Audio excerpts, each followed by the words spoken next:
So welcome. I think everybody now at least has a seat, and we have some room over here at the end. This is why it's really important to register so that we're set up. So if you're a curriculum director, not one of our staff, and you don't have materials right now, you can raise your hand. Okay, so if you are one of our staff, will you give your materials to one of the curriculum directors? Is there anybody else who doesn't have materials? We want to make sure. Oh, good. Yeah, thanks. So everybody okay? Okay, you've got an extra? So we'll watch it if somebody comes in. Well, you do that, Jenny. Let me just give you this. And then if you'll just watch.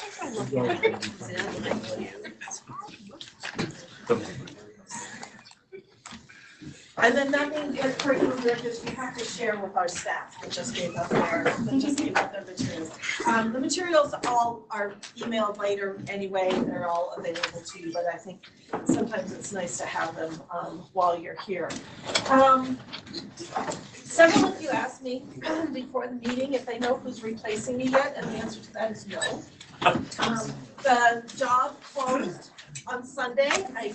I don't know anything about who applied, but hopefully we've got some good candidates in there, and we're hoping to have somebody named by the 1st of March so that we can help them go through at least a month of what it's like to be the director of teaching and learning, and hoping that they won't quit during that period. It's a wonderful job. It's like the best job of my life. So as soon as we know that, I'll send that out through the email so that you're all aware of that. Other than that, I don't think that we have any updates. I'm looking around. Once we don't have any new staff, we do have a couple of positions that are open right now. We have a position for an educator effectiveness specialist. The person is not replacing Jeannie. People have asked me that. She is staying. This position is replacing Katie Nitka that we lost 3 years ago when we had to do a reduction of staff. So we're getting that position back. And we are also have an elementary science STEM position, which Ricky is extremely excited about to help with the implementation of the new science standards that we hope will pass sometime during 2019.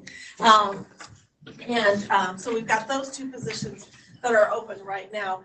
After the legislature, we might have some more positions. We are asking for some flexibility in spending that we already have. We have the money, we just don't have the flexibility to spend it on personnel. And so you might see some more out. And so, I just thank you for passing on those announcements, even though it might mean you lose somebody from your district.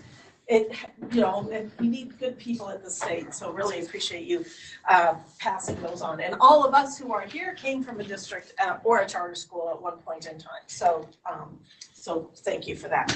With that, I think we will get right into our agenda here, and we are going to start by getting some feedback on our paraeducator resources. So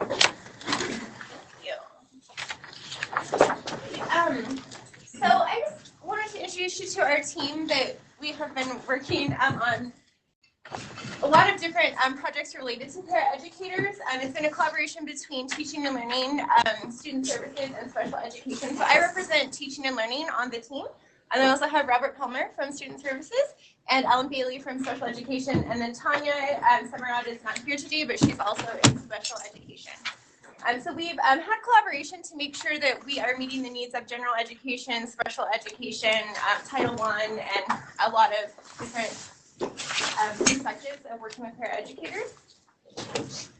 Today, we are going to give you an overview of some of the resources that exist and that we've been working on. We're going to review a sample module based on the standards, and then we would love your feedback and as we move forward in developing resources and what would best meet your needs in the LEAs.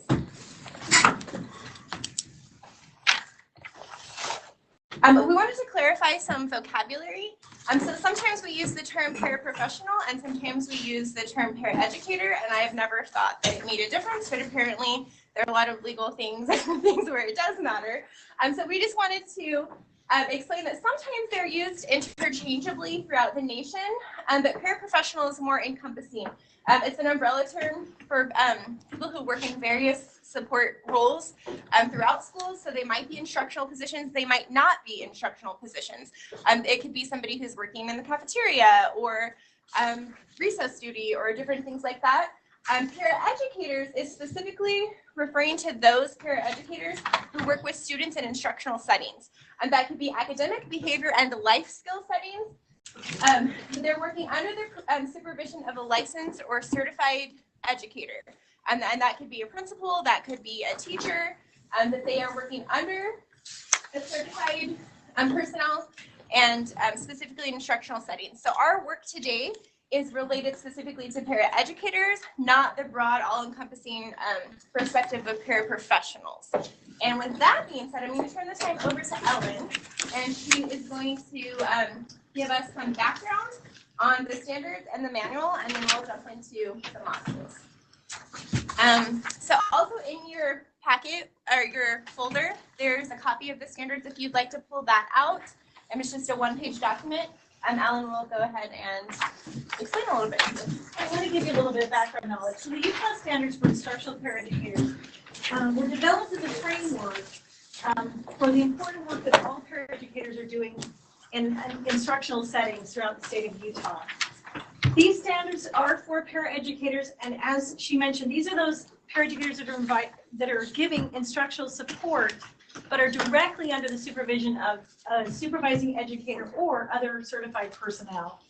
And we've given you a copy, as she stated, of the standards. So we're going to look at these and ask you guys to review them and talk at your tables and give us a little bit of feedback. But I first wanted to give you guys a little bit of history about the standards. The Utah State Board of Education with other stakeholders came together and created the paraeducator standards. They were adopted in 1985. And they're still the framework that we're using today and that represent those standards that you'll see at your tables. Later, much later, 25 plus years, they came back together, and the Utah State Board of Education and other stakeholders made changes to the original standards, and these changes were approved in 2015. So the Utah Standards for Instructional Paraeducators define the important roles and expectations for a paraeducator.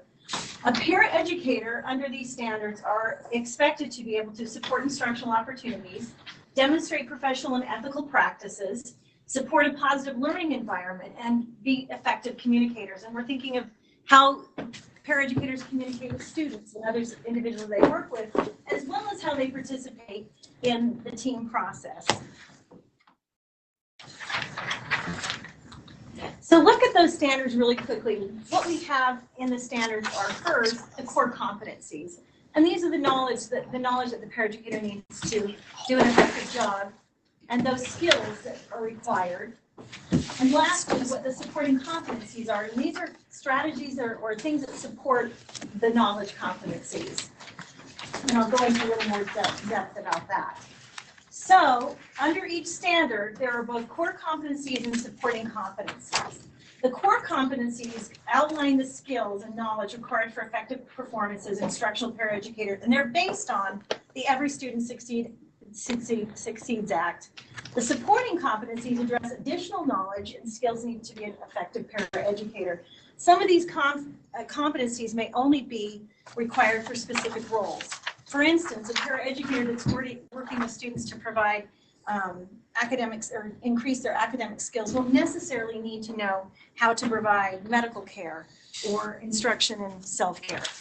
So the manual and the modules that we're developing will address different areas of focus. So what we'd like you guys to do is review the standards and then have a discussion in your tables or with your table groups using these questions as your guide. How are you and your educators, how aware are you and your educators of the standards?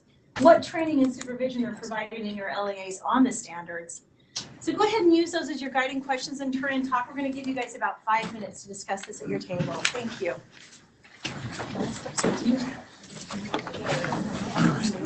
They ran short on resources. Okay.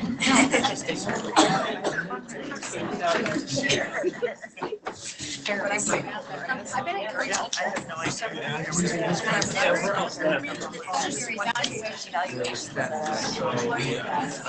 This is all news to me. They said, I'm feeling less isolated. Harry, you got 4 to 6 small groups.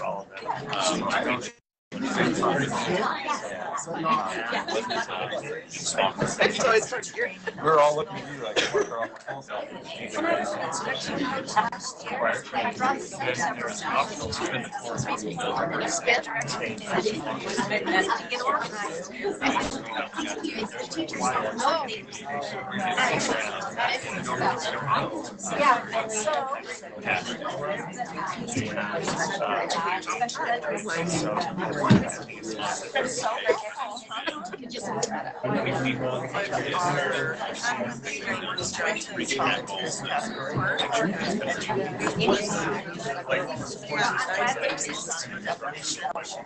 what is this? An initial like training that you do?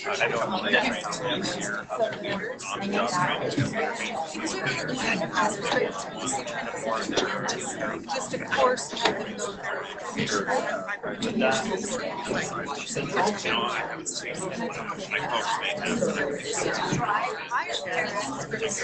I'm most recently there. There's nobody really well, they supposedly no, it happens. You get different ones. It's very hard. And you take precedence and onboarding and watch it grow. And that was hard to fight. Actually, it's probably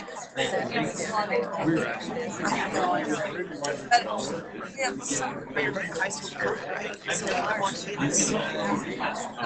no, what she's saying too is there's a lot of that's a lot. We have a lot of time.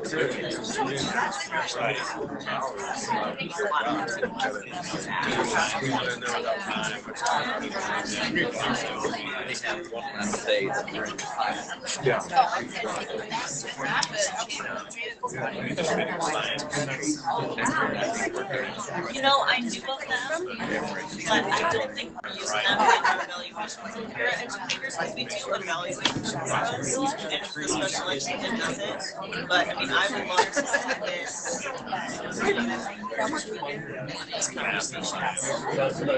In our district, I would, send all of our educators who fall under special education. Then we have specialists. And they would be better educators. They teach. You're not entitled. I love it when you're excited. Teachers to collaborate.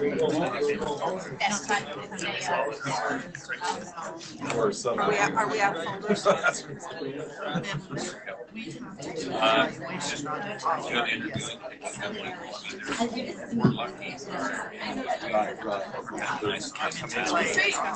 interviewing. I would say it's very teaching.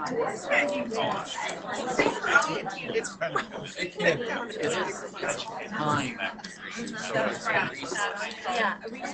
you are taking them as a class.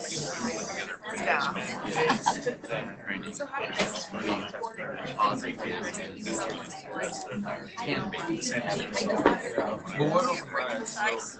You have the enrollment conference every year here in Salt Lake for library assistants. But I also wonder about Three or four per half day, so that she can take off.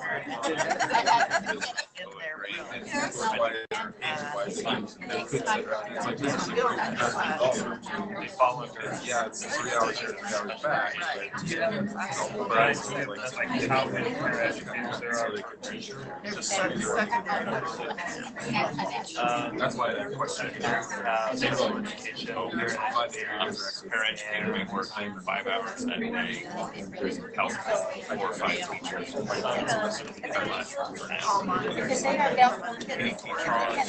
I don't feel like I was trained. I would What are we trying to tell them?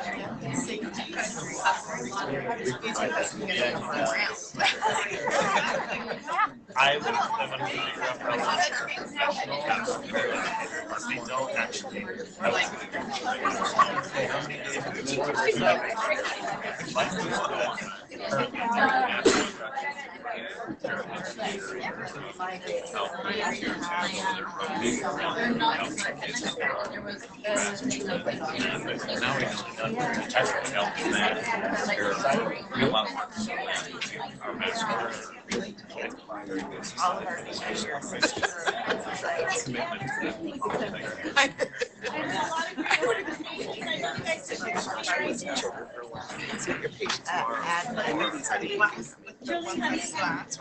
You guys mentioned at your table. I'd love to hear or have you share that out.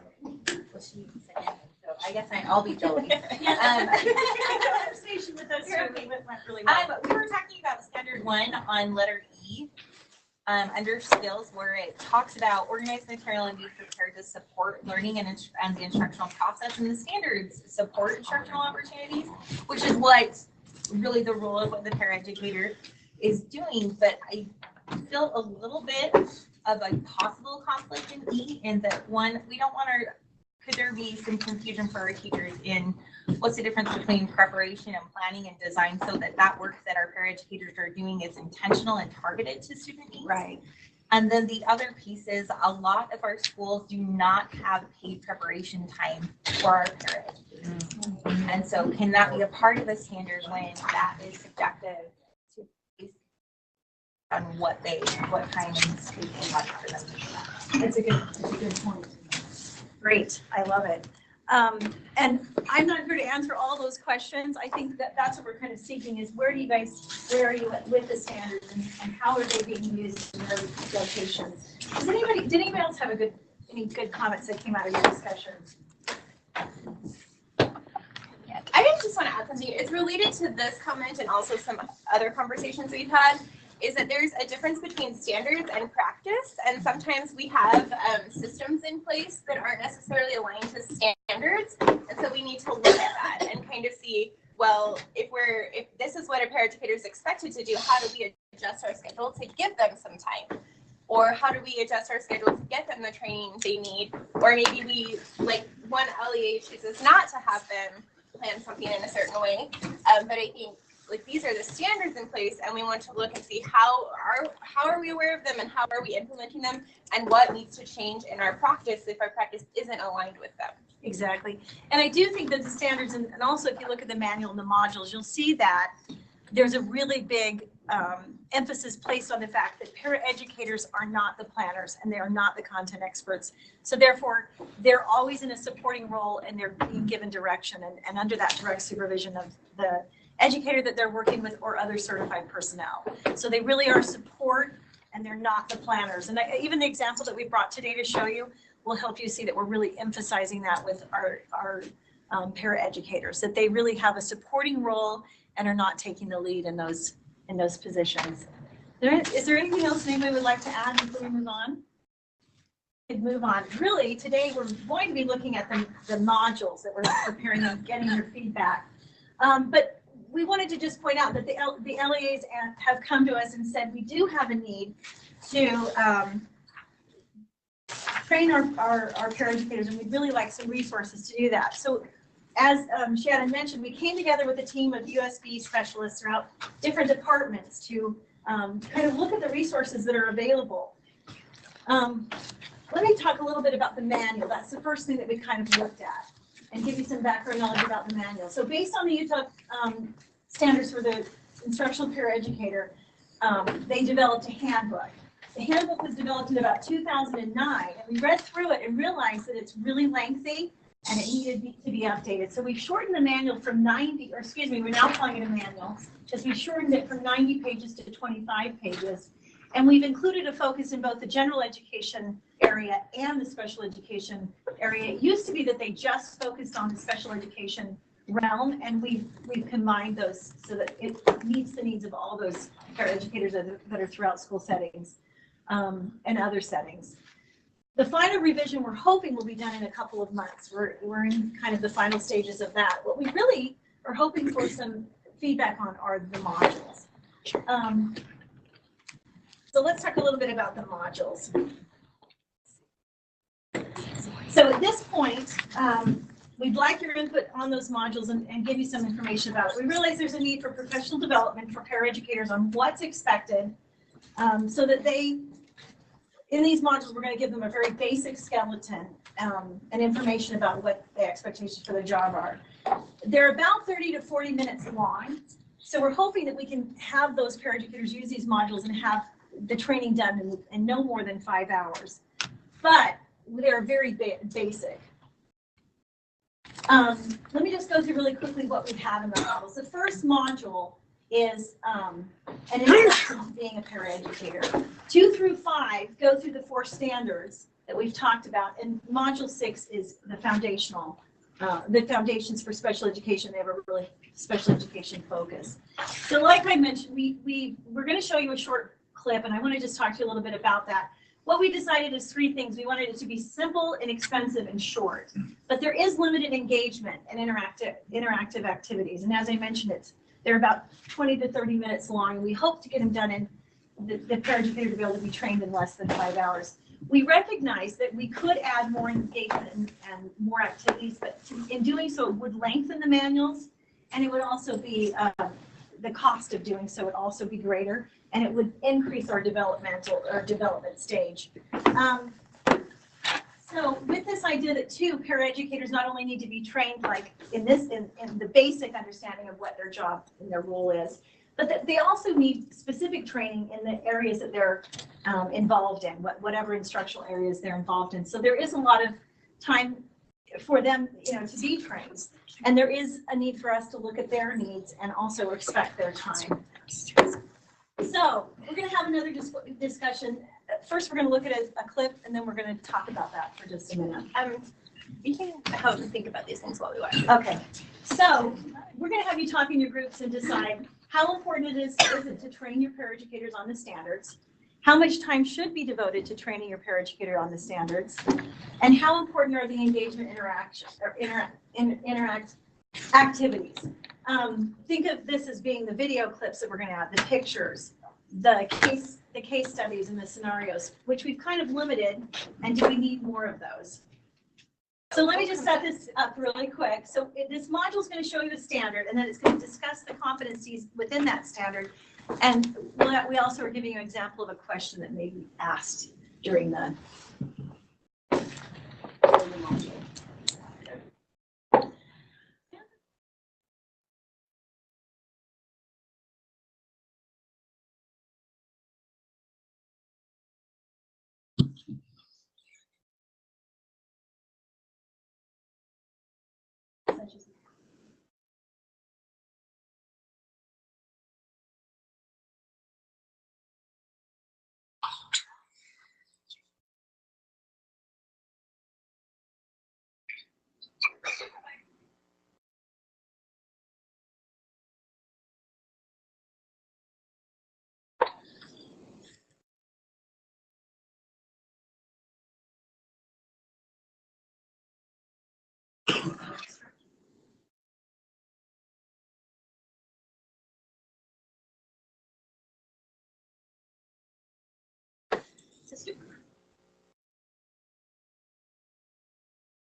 Another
Using these questions as your guide, go ahead and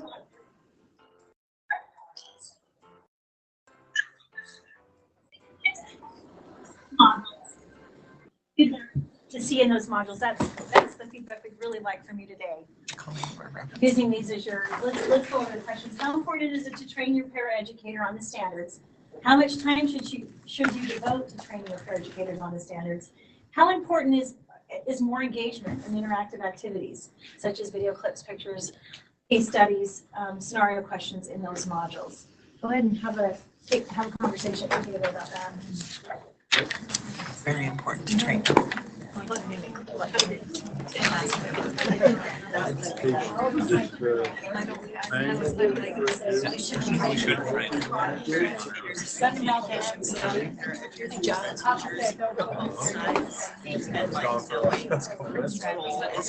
I think they're gonna base their modules on demand. That video That's what I was thinking.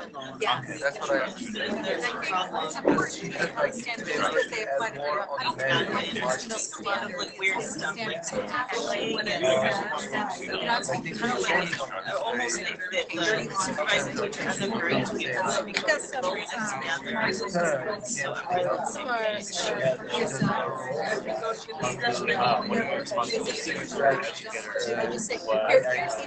adapted for the usual. But one of the responsibilities was to ask for clarification from the teacher. I wonder if where rather than asking I don't know what it is where that time should be devoted. because I don't my wife graduated for preschool and she heard the first time. Because an hour to cover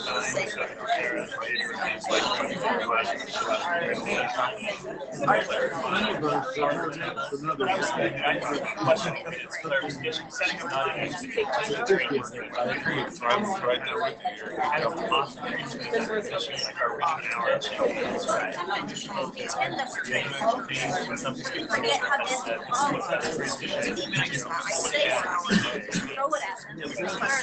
Questions. I don't really what they're asking. You know, maybe an hour a day. And as educators, I think they're just trying to do their best to really as well. Based on experience. That's what I would love, a module. Then they discuss after and it's just We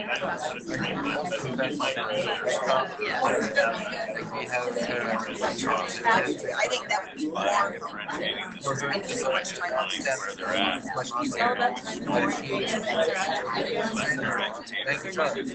She may have a harder time. Exactly.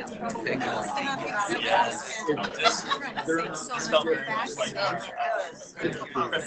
They have their, just like this. Of like, what is a conversation look Some like things will between a take teacher and a parent during that some school? subjects will take more than others because of their Like individual. how, like when a problem arises, and like stop the video, okay, what, like you avoid that, like, difference. it looks like ask clarifying questions. Same money, long term. So it's I feel like there's a girl that was It might be their first job in college, they want to be a teacher, or they have different career aspirations, like college, and so this is kind of that's like lifetime education. So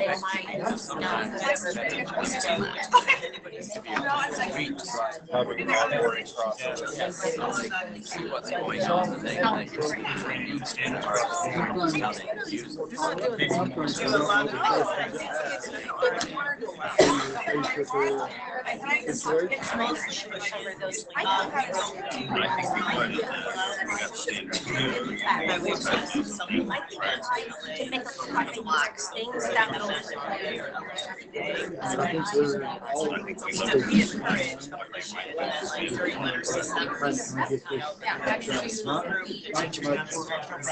Knowledge might be in the game. Right now. Yeah, we don't want to hear the hoops and jumps before you start.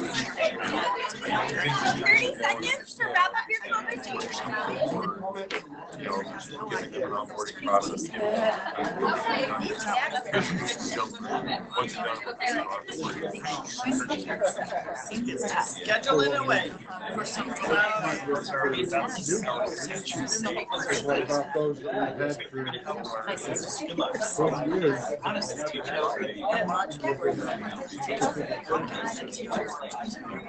I love that.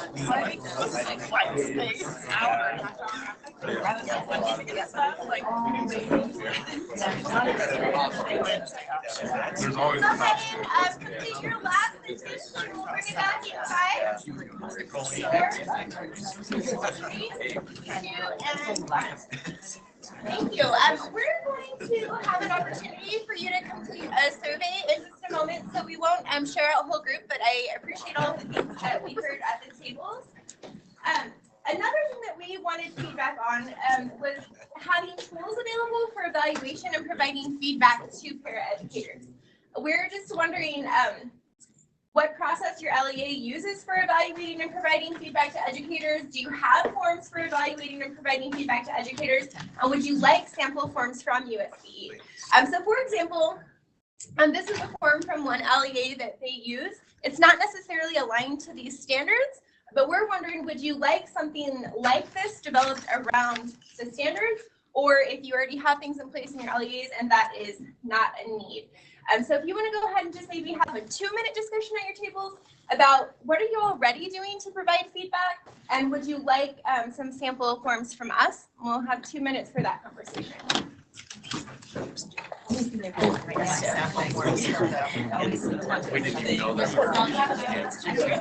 It'd be nice to actually evaluate these scores.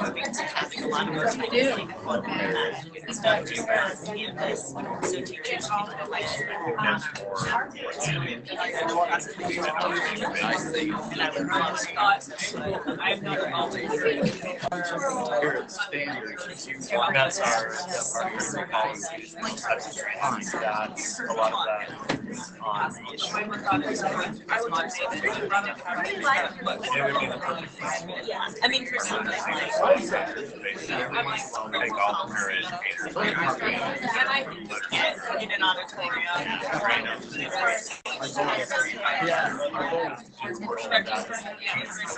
I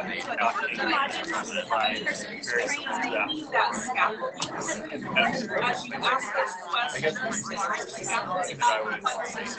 template we could add to it either accountability or specialization. For example, like what our training members that are specialized. So I think that would be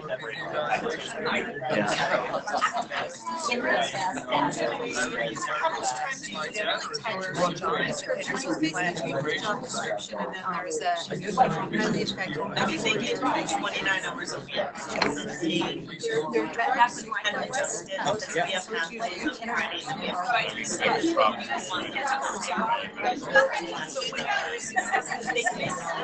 when I think it'd be great if like that's what I was saying, I think it'd be great if I has my time.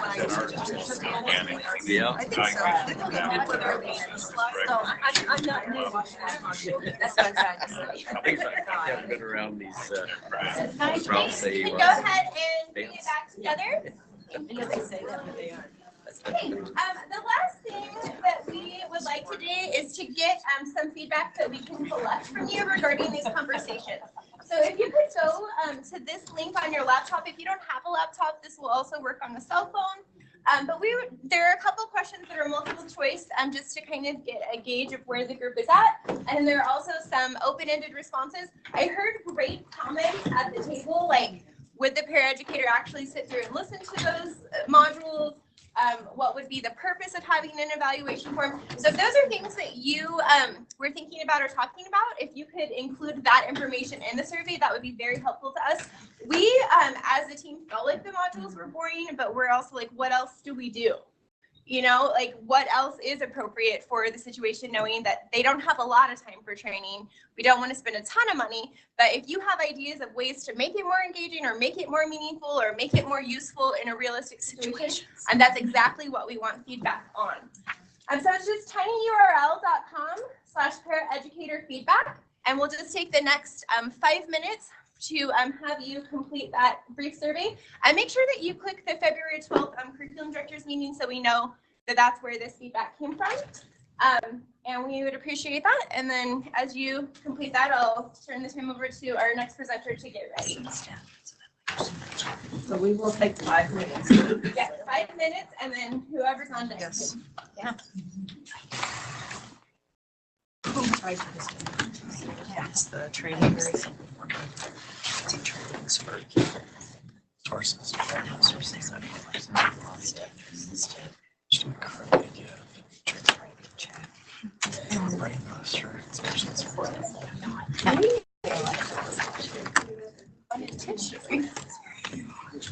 But that's not all.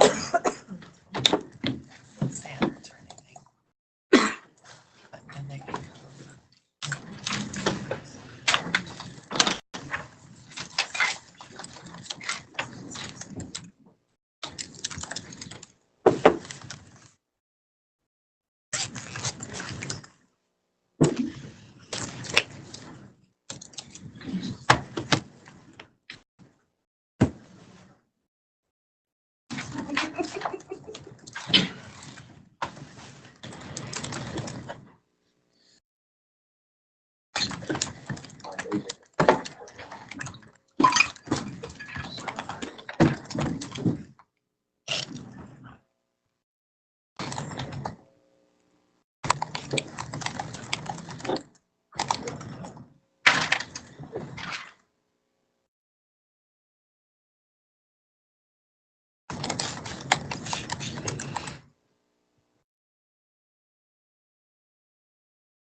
Anybody need more time on that?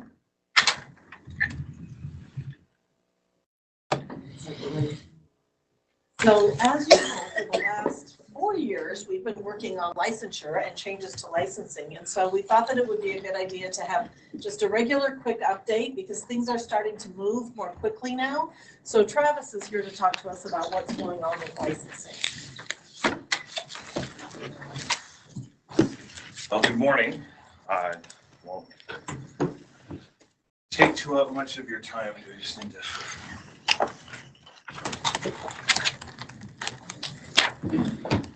Wanted to share this document with you and a couple other things. First of all, just so you're aware, there was a study session by the board on the licensing history and current status last Thursday. It's on the recording of the board meeting. We didn't have much time, but we shot through it as quickly as we could, if you're interested. Part of that presentation is this document. This is something that we're keeping to help us keep track of all the rules that have to be revised, updated, or repealed. And, excuse me, so where we are now, just so you're aware, 2 rules, 301 and 303, have passed the rulemaking process. They've passed their public comment period. They've passed everything. Those are the 2 rules that, first, 301 establishes the new licensing system that we've talked about before. That's the associate, professional, LEA specific. And 303 is the rule that talks about preparation for licensing, preparation programs in general. Where we are now, last week, the Law and Licensing Committee passed R277-304 out of committee, and that's one of the really big ones. That is the one that provides the criteria for any type of preparation program, be that a university program, be that a district, be that a charter school, whatever that is, those are the standards that have to be met. And that one encompasses, if you'll notice on the chart, 3 or 4 different rules because we combined those. Those are the instructional teaching, the instructional licensing area. The next steps that we're on is we're working on the administrative license rule, and then we'll be working on the support license, support services license, such as school social worker, school psychologist, et cetera, et cetera. So, having said that, we still feel like we're on pace. The rules are intended to take effect for the 2020-2021 school year. That's when everything will shift from the old system to the new system. One thing that is still in process, just so you're aware, the licensing structure talks about a pedagogical performance assessment, and there are standards that such an assessment must meet. The board is still considering those standards. So if you have any feedback on those standards, I can point you to the right documents and can help you take a look at those if you like. But those are the standards for the assessment. Other than that, the other thing that we haven't tackled yet that's probably of primary interest to you and your teachers is the renewal rule. How do you renew licenses? That's something we'll be tackling a little later in the year, but it shouldn't be too big of a deal. When we've gotten together with teachers, what we've talked about is that LEAs and charter schools for active teachers are providing sufficient professional learning. So really we want to change the licensing structure such that, it's almost like your taxes. This is how I've described it to Diana before, that if you're licensed, you're going to have the 1040 EZ form. It'll be easy and quick. And if you're not teaching, that's when you might have a little bit more detailed form for your renewal. Because from what we've surveyed, teachers still believe A, that they should engage in professional learning, and B, that they should have a license that they have to renew. That's the survey data that we've collected. So that's how we're moving forward. So that's the quick update of where we are. If you have any questions, I have a few more minutes. I can answer any questions you have on the new system. As of course, it just, is boring, I suppose. Just with, I guess it would be the renewal. The discussion we have Utah badges has come into play now, and we have a lot of teachers that are interested in that. Is that a discussion yet with relicensing or renewal? It's a very good idea. The idea of badges, micro-credentials. Right. Essentially, right now, I don't think the first draft will really incorporate it because we're still exploring that space. But I think my goal long-term is, yes, to include that type of activity. Absolutely. Good question. Okay, well, I guess we don't need to waste anybody's time. All right. Talking about licensing is never a waste. Well, We just want to Okay. make sure that as this gets put into place, this is a pretty radical change. I mean, the whole system is pretty radical. And Travis and I have been like living it for 4 years. We want to make sure that we don't get to a point where all of a sudden you're saying, wait, what? There's not necessarily student teaching, because that's one of the rules that's already passed, by the way. So, or no, that's through. That's 304. That's the one that we're working on right now. So there are elements. So like I always will send you through the email when the board is considering these licensing rules, and you might just want to read through them because there are some pretty big changes.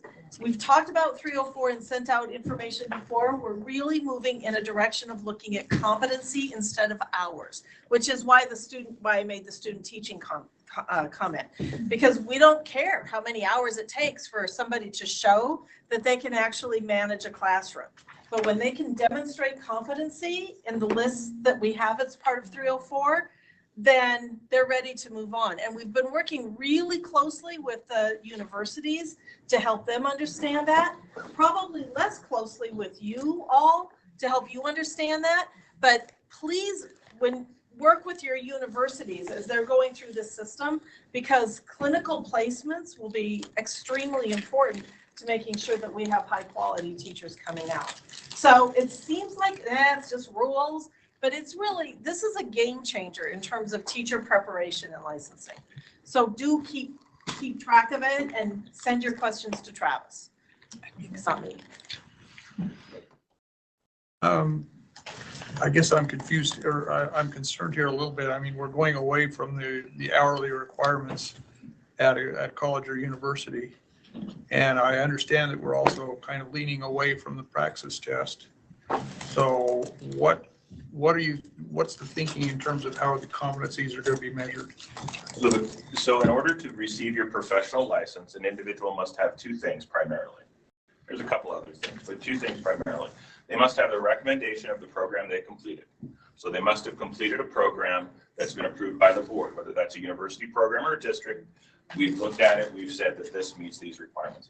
Second, they have to pass the pedagogical performance assessment. And so those two things are the primary gatekeepers, if you will, to a professional license. And moving away from the praxis, there are two. There's the content and then there's the pedagogy. So for the content, our moving away is really about, if you have a major in history, you probably don't need to show that you have history knowledge because you have a degree in history. That's where we're moving away from the praxis and content. And moving away for pedagogy is being replaced with this pedagogical assessment. So it's a different way of looking at it, but it's not really moving away from expectations. Is the pedagogical assessment based on classroom time, or is it a written assessment? What is it? A pedagogical performance assessment, if you're curious, the most similar things out there that vendors have are called the EdTPA or the PPAT. They are most similar to the National Board Teacher Certification process, through which it is preparing, delivering instruction, assessing learning, and reflecting on that instruction. That whole process that encompasses the National Board, that's what it's most similar to. And we are in the process of writing standards for that right now, and those will be presented to the board. They have been presented to the board already once. The board asked for some changes. We will be taking a revised set of standards back to the board in March. So that will be another thing that when I send out the announcement about the board meeting, you might want to take a look at those, because that's where that will govern which assessments will work for that. Travis, maybe this is too loaded a question, but how are the universities responding? In what way? What do you mean? Are they willing and able to make adjustments in our pipeline? So we've been working very closely with the universities. I think they are all well aware of the requirements and the timeline. I think their willingness to change depends on the university, but most are seeing this as how we are moving forward and are preparing for the changes.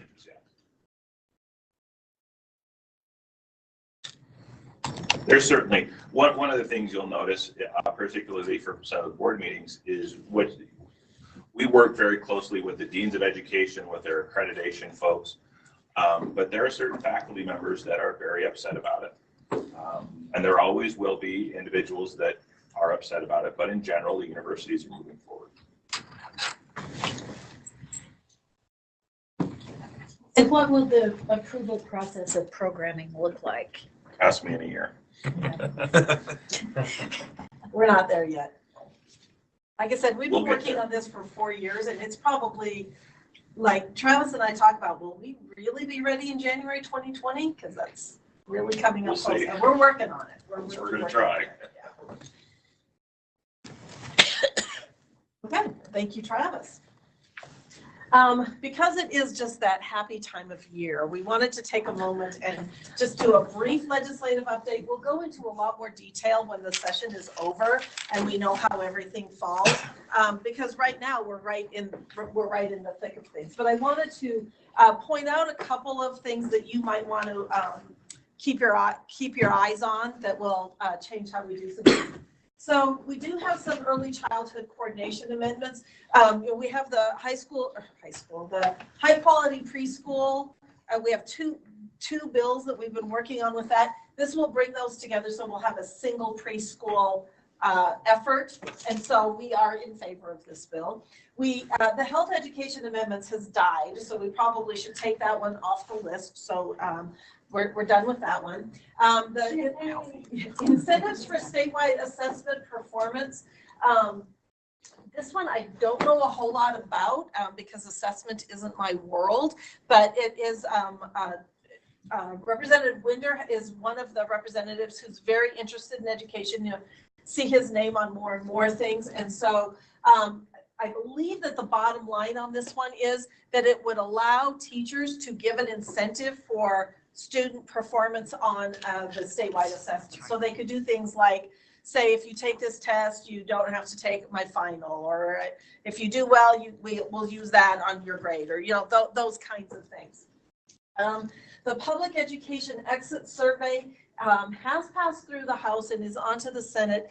This one would require the LEAs to administer an exit survey whenever a teacher leaves their employ. Representative Moss and actually quite a few others, including us, are really curious about why are teachers leaving the field? What is it that is taking them away? Because we say things like, oh, it's because they're having babies and they just want to stay home. And we have done some work on this already. We know that's not the case. There are other reasons why. And so this will help us start to better understand why we're losing our professionals. Robert? Yeah, it's Robert. I'm just curious, so are there any LEAs who do exit surveys at the HR level with teachers who leave? Canyon School District does. So you guys do. So I mean, some of that data, I wonder if has that been reported up to ever? Right now, we don't report it up. And one of the things that we'll need to figure out with this is is that going to be a common survey for everybody, or will we just take what you have and report it up? Well, we'll have to do some figuring out on that. I think this one is likely to pass. She had it last year at the very end of the session, and it was one of those run out of time deals. And so, especially because it moves so quickly through the House, I think that there's basically no fiscal note on it. Even though it would be one of those unfunded mandates, basically. And anything that's doesn't have a fiscal note is much more likely to get through the system. Civic and character education reports amendments, that one really only affects us in our office. Just making some changes in how we report to the legislature. Representative Pulsifer has some concurrent enrollment amendments. These ones might be very important to you. Basically, what this one does is it opens concurrent enrollment to 9 and 10. I'm getting, there's different ones out there. So this was the one that opens it up to 9th and 10th grade. So currently concurrent enrollment is limited to 11th and 12th grade, except for under, certain conditions. There are exceptions. There are ways to make exceptions, and we know that that happens across the state. This one would make that more just common, that could be done. If you have feelings about that, this was a good one for you probably to let your legislator know whether you're in favor or opposed, because I think this one has a pretty big impact, and that could be good or that could be bad depending on your perspective. So you should let your representative know your perspective on that one. The TH-Bell program amendments. I don't know how familiar you are with the TH-Bell program, but it has been a loan program for people to become teachers. And it had two parts. It had one part that our office administered, where high school students could apply for a TH-Bell scholarship, not scholarship, loan, that would take them through their 4 years. Or the universities actually had most of the money, and they could award those loans when a student entered the teacher preparation program, which is typically junior year. What the amendments do is they take this from being a loan program to being a scholarship program. We are very excited about this, even though that means that it's possible that somebody could get the TH-Bell scholarship and not become a teacher at the end, or not fulfill the kind of thing. We think that the risk of that is less than the problems that higher ed has had in terms of just monitoring this and making sure people are still teaching after 4 years and collecting the money. And it's been a nightmare for them to administer, but we think it's really important for prospective teachers to have some kind of economic support through this. And so in the discussions with Representative Snow, who's from St. George, and the deans, we like this idea, even knowing that there's some risk. It also removes the high school one and puts all of the money at the universities. And then the universities can decide if they want that to be a 4-year scholarship, to also cover the general ed, or if they just want it to be a 2-year scholarship. One of the things that we're really concerned about nationwide actually is the lack of diversity in our teachers. And look around the room. We're primarily Caucasian, and if you walk into a school, you're primarily going to see women. So this is a profession that we need a lot more diversity in, and we're hoping that the scholarship can help with that too.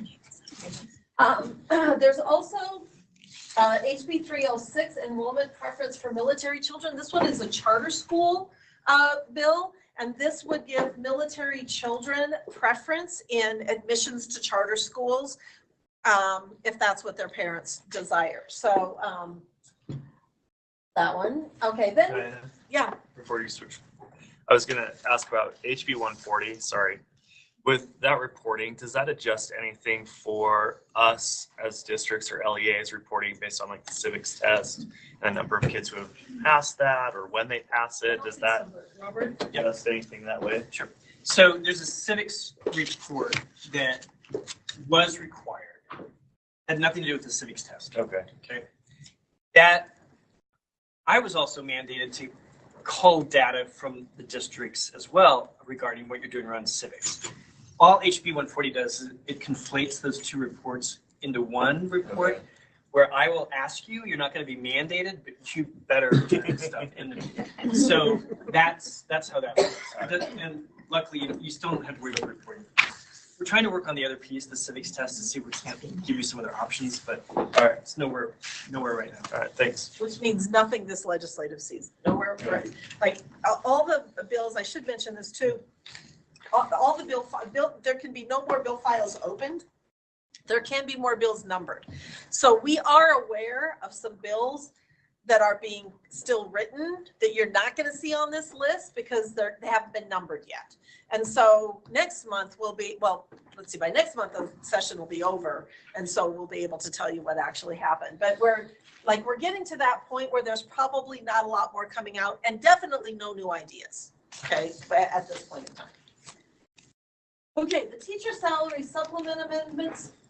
So every year, the teacher salary supplement, the legislature hears from teachers who aren't eligible for the teacher salary supplement.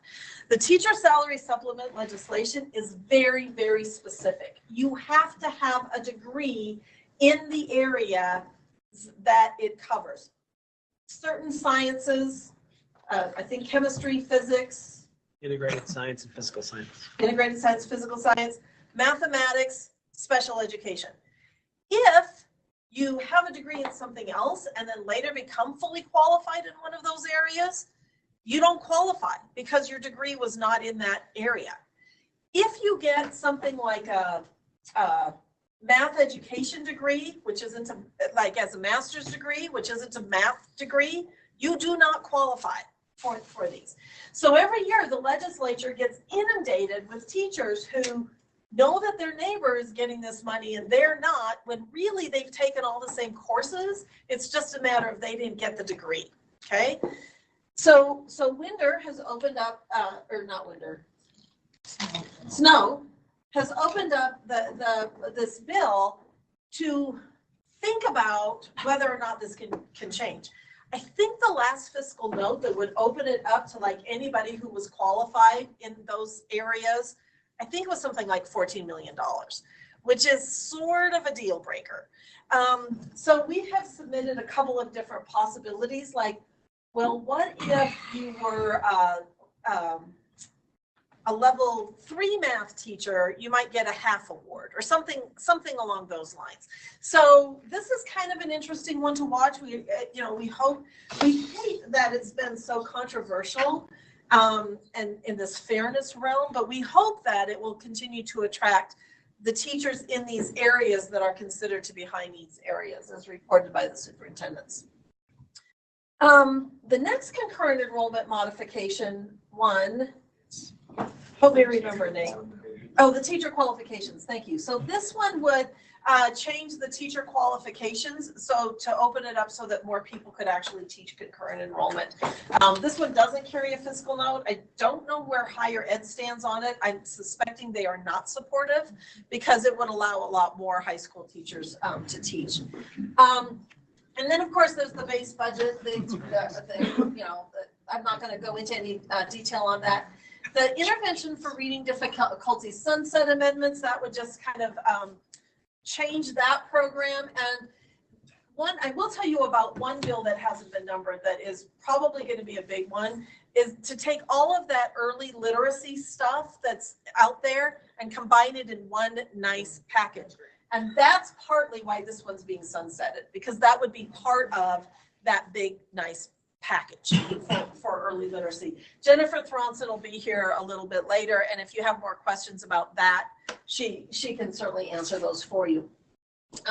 Acceptance of competency-based education is really for higher ed. It would require them to accept competency-based systems for credit in higher education. There's a public education vision screening that Escamilla has proposed. This one goes beyond the normal, like read the eye chart kind of screening to things like tracking, and there are other kinds of visual impairments that are actually fairly common, and that would be added to the vision screening. So it's kind of like the way that I heard her describe it is there'd be a two-step process. There'd be like the regular vision screening that everybody does, but then some students, it's like, whoa, there's still something going on. So then this would support that. So it wouldn't be for every student, but for those that it seems like there might be an issue. And then the Teacher and Student Success Act. This one is highly controversial even among education leaders. So this is the one that would take what would possibly be a part of the WPU and set it aside for certain programs programs that were associated with this. So it would restrict the use of that money to programs that were aligned with this TSSA, which has not all been designed. The reason it's controversial is because the money comes from the WPU. So some people say, just give it to us in the WPU and quit trying to restrict how we use it. And others say, we want to make sure that all of that money doesn't just end up in teacher salaries, which is where the WPU usually ends up. And so that's why there's just a lot of conversation. So that will be a fun one to watch. And we'll just kind of have to see where that goes. Where is higher ed on SB 91? On SB 91, the Competency-based. I am not sure. I think that they're okay with it. It's a recognition of competency-based education being more and more prevalent. And so I haven't heard that they're against it, but I don't know for sure. Any other questions on the legislation? Our board has legislative meetings every Thursday. So those are something that you can follow also either on board docs or are they broadcast? I think they are broadcast this year. And so you can either watch the broadcast, you can see where the board stands on different initiatives as it's going through if you just love politics and want to watch that sort of thing. Okay. Let's move on then and talk about evidence-based practices in mathematics. Yay! Woohoo! As most of you know, Diana is previously a mathematics specialist prior to being our director, and she still gets articles and things from NCTM. And she saw this article that we'll be talking about in just a little bit and loved it and thought, we need to share this with everybody. So that's how this presentation came about. Just to let you know, so I'll kind of facilitate as the elementary math specialist, and then Jolie Honey as our STEM coordinator and secondary math specialist will also jump in. So first I want us to think about, and it was interesting how it even kind of ties into our conversation with paraeducators this morning. Like there are a lot of different instructional models, instructional routines, or instructional strategies that teachers are aware of, that teachers are using, and research and evidence-based strategies across the different disciplines. And sometimes in our section here, and I'm sure in your LEAs, there might be like conflicting messaging around different content areas. So sometimes strategies that are supported in language arts might look different in science or math. But also there are strategies that are just good all the way around, and there are different times that different strategies are appropriate. So today we just want to kind of take a look at mathematics specifically and what some routines and strategies might look like. So first I want you to just look at this standard. It's a 4th grade standard related to multiplication, and looking at the language in this standard, how is this similar or different to maybe other standards in other content areas, or the wording compared to historic standards in mathematics? Is there anything that might stand out to you about the standard itself? Let's see the end of it.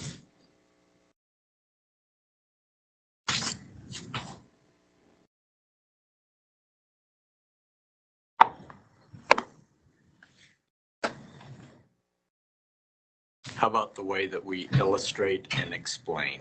Oh, okay. Illustrate and explain. I was hoping somebody would say that. Jolie just told me. Oh, she did. Yeah. Okay. Anything else that might stand out to you? I think it's backwards. I think they should start with the arrays, start with the models, the part at the end, and then once they get that down, then they're able to do the calculation. Okay, I love that you pointed that out, and I don't think the standard is intending to say like one strategy has to come before another strategy here. I think it's illustrating that we want students to explain in all of these different ways, and instructionally, I agree with you and would hope that some of those strategies would come first. But I would even just say the fact that these types of models are called out in the standard is different compared to other standards we may have had in the past. So here are a couple of different things, that there are specific strategies called out, and there's a lot of emphasis on modeling and explaining mathematics rather than just solving mathematics. So we're going to do a little mini math task related to this standard. And if you just want to take maybe like the back of your agenda or any blank paper, it'll be a quick task, but we'll want you to write down some of your So here is our problem-based task. We want you to solve using properties of operations, illustrate and explain the calculation by using equations, rectangular arrays, and or area models. So you're going to get to choose a variety of strategies like this. Our problem is 25 times 12. And then also, prior to drawing your array or using your equation or your area model, we'd like you to think about estimating. I know that the product is less than blank because, and I know that the product is more than blank because. So before you start drawing your array or other type of model to represent this problem, I'd like you to write down a number that you think this product is less than and a number that you think this product is more than, and why. And we'll take like 1 minute to do that. So before you're solving, something is less than, something is more than, and why.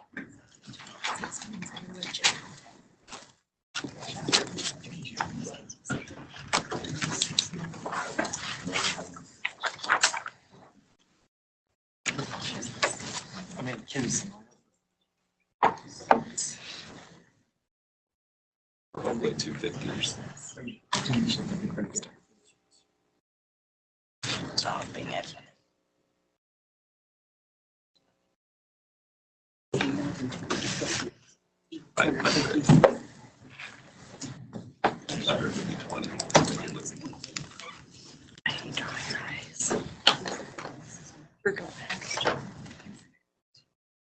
Okay, John and Troy, will you guys tell us it's more than what? What did you say? More than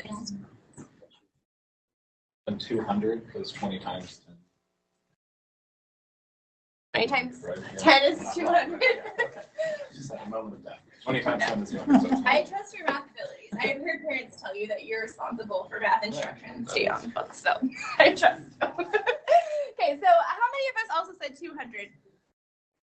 Or more than 200? Okay, and then who can give me one of your higher parameters? You know it's less than what? Kathy, you want to share yours? It's less than 500 because it's not 20 times 25. Okay, perfect. Thank you. Okay, now I'm going to just take maybe 2 to 3 minutes on your own, not necessarily with a partner, to come up with a strategy and a representation on your own. And then after you've had a minute to think on your own, then we'll share with a partner. So about 2 minutes on your own to draw a representation of this problem. So how are you doing? Because I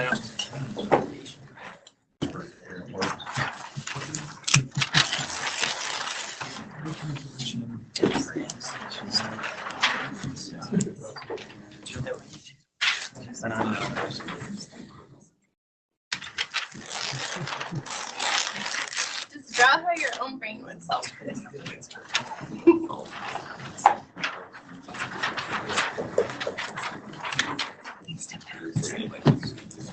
Like equations or like arrays or like some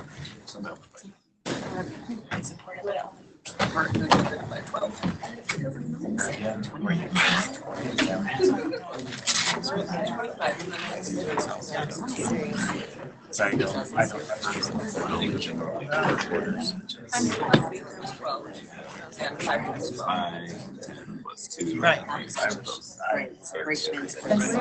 to 20. Well, I know, it's just. I wanted. So 12 double, so that will be zero. Yeah. So that's why I did the same thing, it's greater than. Explain this to me. I looked at the example and I went through it. And he even did I would love to draw my strategy. Whenever you're ready, there's a bag. I love that. That's very visual. So I work at a bakery, so I deal with. Did you want her, when you say that, did you want her to I do didn't strategy? start. What thing are you so showing like your 12 times, Yeah. 20 and there's 12 times 5. Yeah. And, yeah, so just kind of explaining like exactly what you explained. Right. Totally.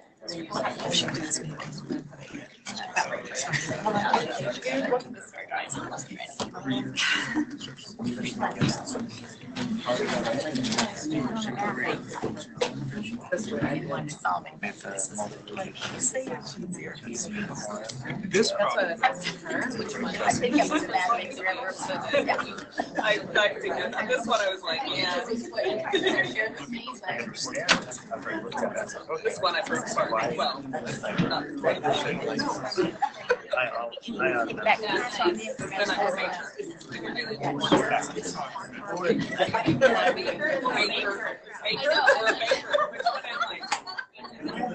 one of the two.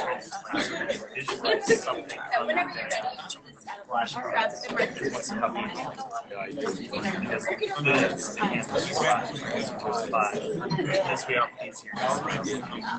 ready. I think they're trying to show value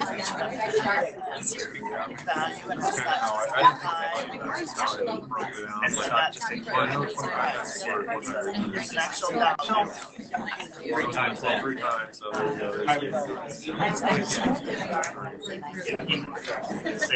Oh, nice. Should put the money. I would rate Wednesday 3 to 5. Like he was actually doing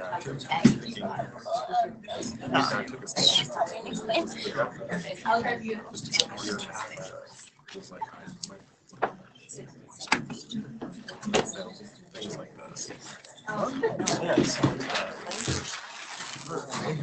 By the way, I get well, that's all right. when you see that many boxes. Yeah. Hey, if you have not already discussed your strategy at your table, I'd like you to take a minute now and share your strategy with a partner next to you, talking about what's similar and what's different and any questions you have for each other.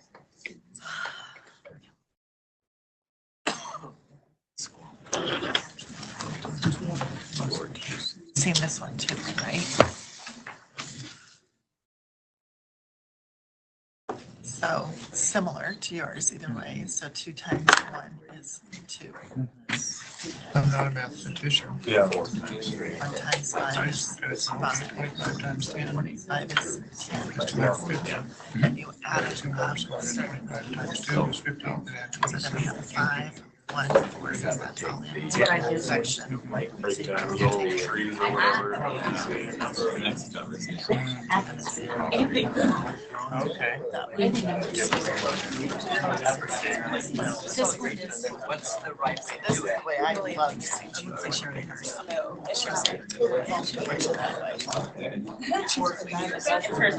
Never know.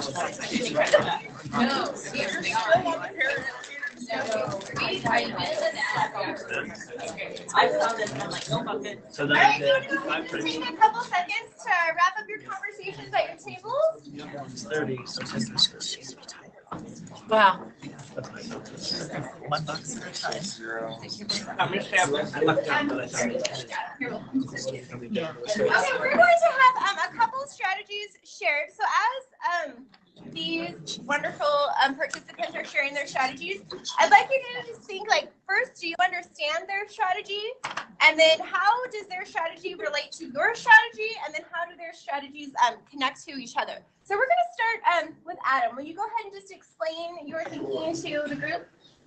For this particular product, I was thinking of the groupings. It works out well because of 25, and so 12 groups of 25. And that makes it easy because I was looking across, 4 times 25 is 100, and then I could just do 100 times. Did anybody else use quarters or the idea of 25s? Okay, great, thank you. Okay, do we have any questions for Adam? Perfect. Okay, Shari, will you go ahead and explain yours? Adam's the baker, deals in money in quarters. I'm the baker, I deal in dozens. So I know my 12s. So I took it as a 12 by 20. That's just 12 doubled with a 0 at the end. And then obviously 12 times 5 is 60 and you add up. So. Okay. All right. Any questions for Shari? And Shari kind of explained this too, but does anybody else see any connections between or differences between Adam and Shari's strategies?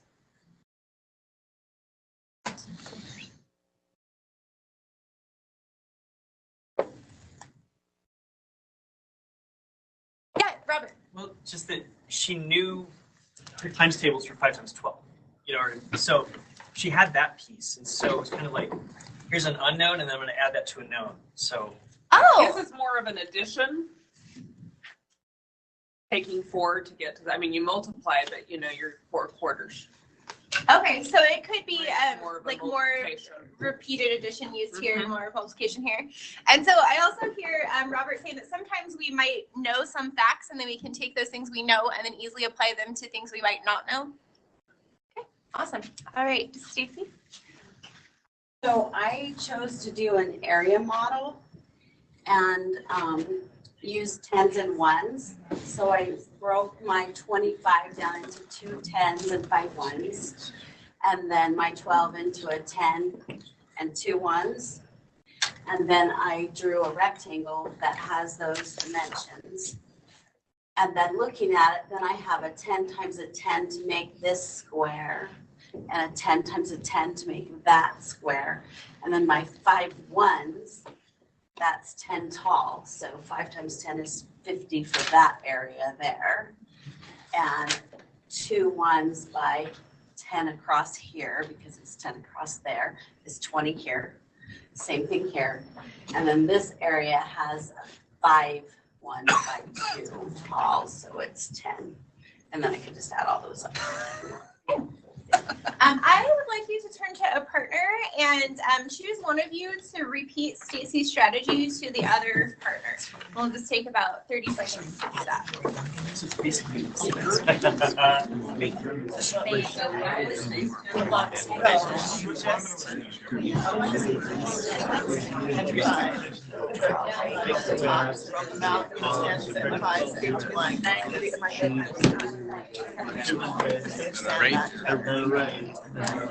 Multiplication. Strips of 10s and then they get the area.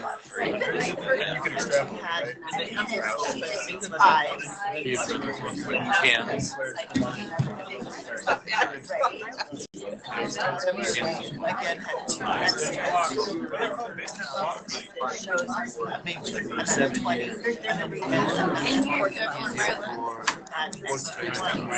So I have one direct x plus y. I was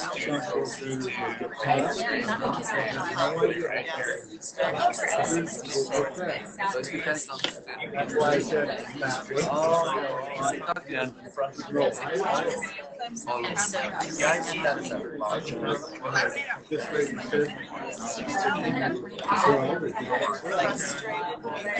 Trying to sort out algorithms, areas, strategies to solve a problem. They understand I'm trying to add. Right, and they pick which one works best for them, and if it is just them, that's great. moving strawberries. So we're gonna show you Some sort of seed because kale. Now we're talking about actually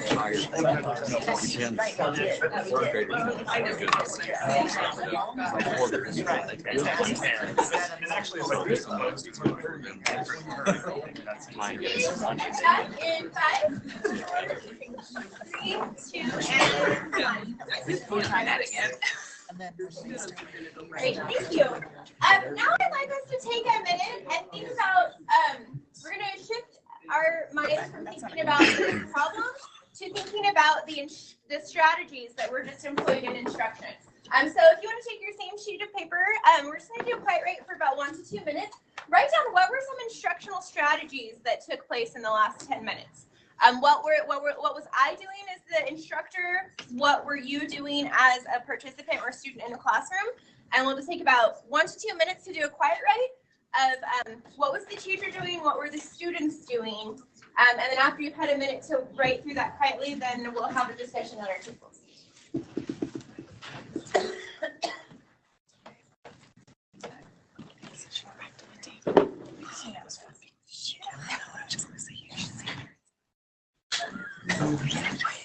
Couldn't do this without her.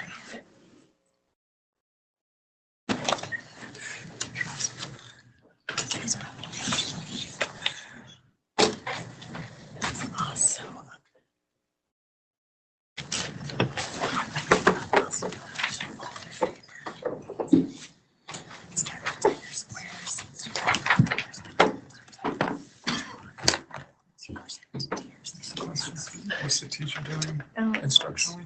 Yes. And then what are the students doing? Like if this was happening in the classroom. Yeah. I love that you were the person asking me that question. I always ask that question. Maybe I wasn't clear in my directions, but just kind of like what was happening instructionally.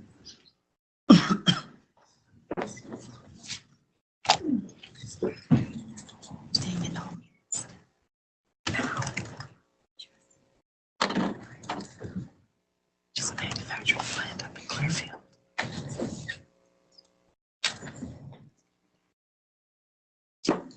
After you've had a minute to think about what was happening instructionally, and both with the role of the teacher and the role of the student, go ahead and share your ideas with your table.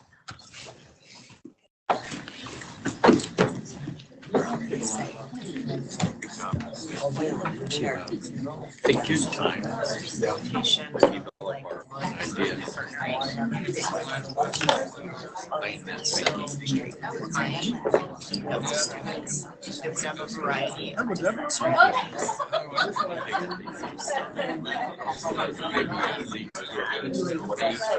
That's what I've written down. The students that have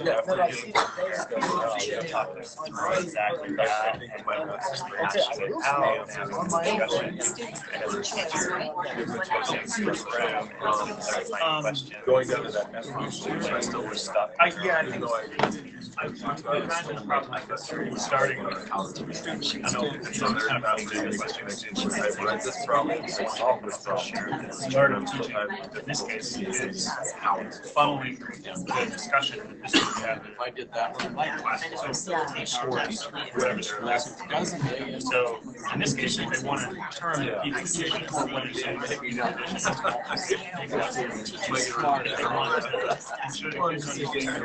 We have a lot of them go through the idea they want students just like getting more examples and they can share a number of strategies that are all the problems. So it depends on the She talked about this, what did she do? there's one way that's how I think it's appropriate to break out of that.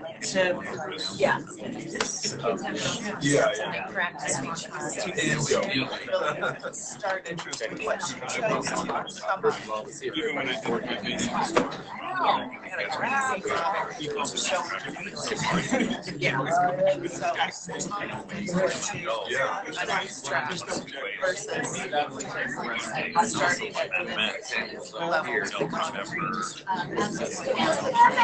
Wrap up your last couple of thoughts. I like doing it. I like that. To open their minds. I think I would.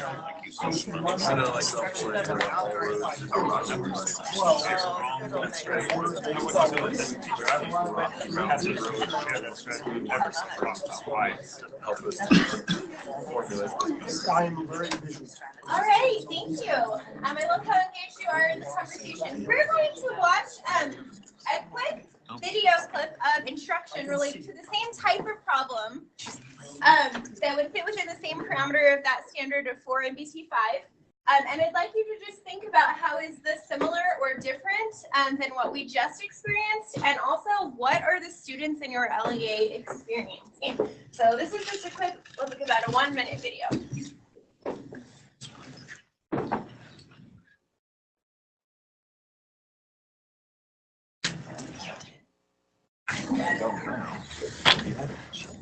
That's a good problem.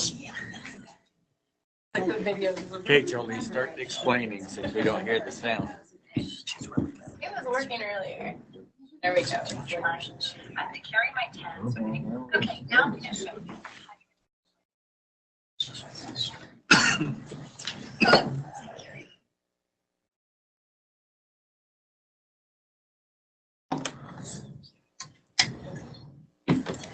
Ready?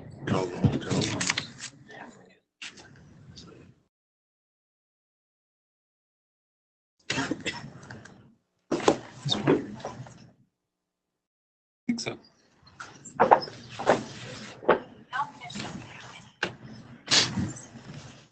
Technology is wonderful.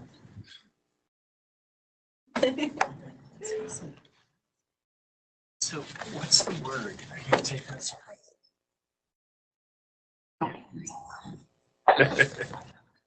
want to know is what's the pause the room while they wait for the technology. Yes.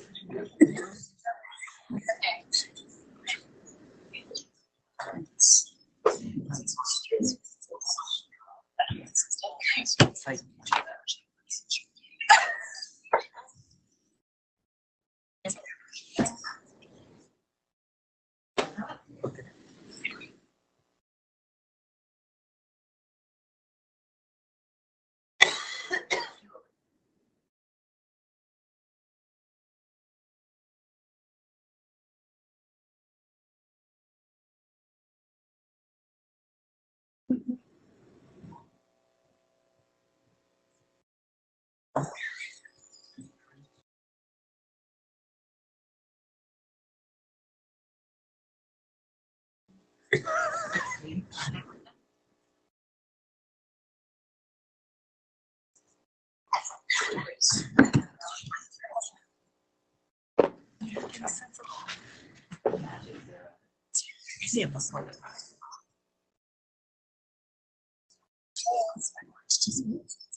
Okay, I would like you to just take a minute to talk with your tables about the what we experienced with the 25 times class.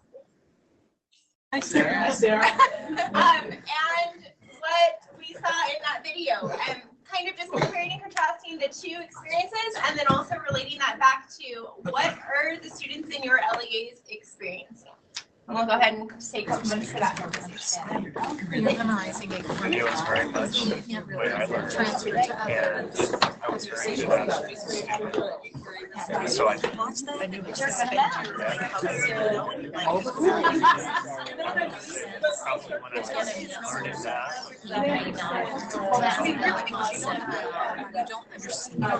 It wasn't how the actual area. What did you do in your class? But I conceptualized it either on my own or And a lot of times. like it's just that added together. But I really like the process of computation. Definitely understanding so much when I was in big others and even high school where I was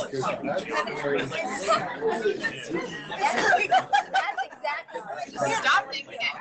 That's like one of the questions. Yeah, that's why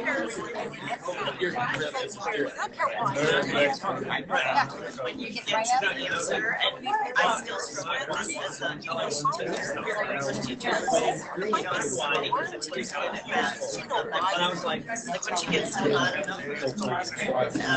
the same experience in music. So you memorize the piece of pictures, and you know what, like, once you say, real life, my days are sharp and I'm out are, it's just so old, it was a narrative.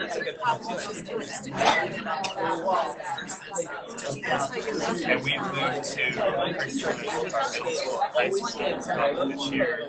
And prior to moving to that, which is before this program, with that, our specialists who train our teachers were doing a really good job of back of why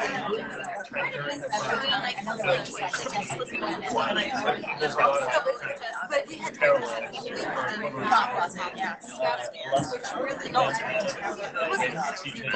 of with regards to like mathematician very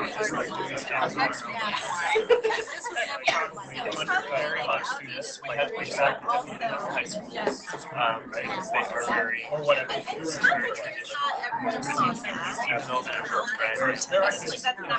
Research says that very important to get it, and they get it. They can do it in this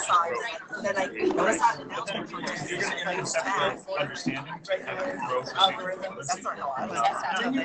Always in that order. Structure. Then you have 80 to 90.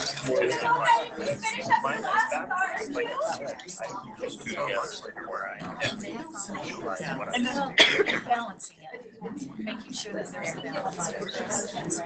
Do that every time for a kid who's on the Title III.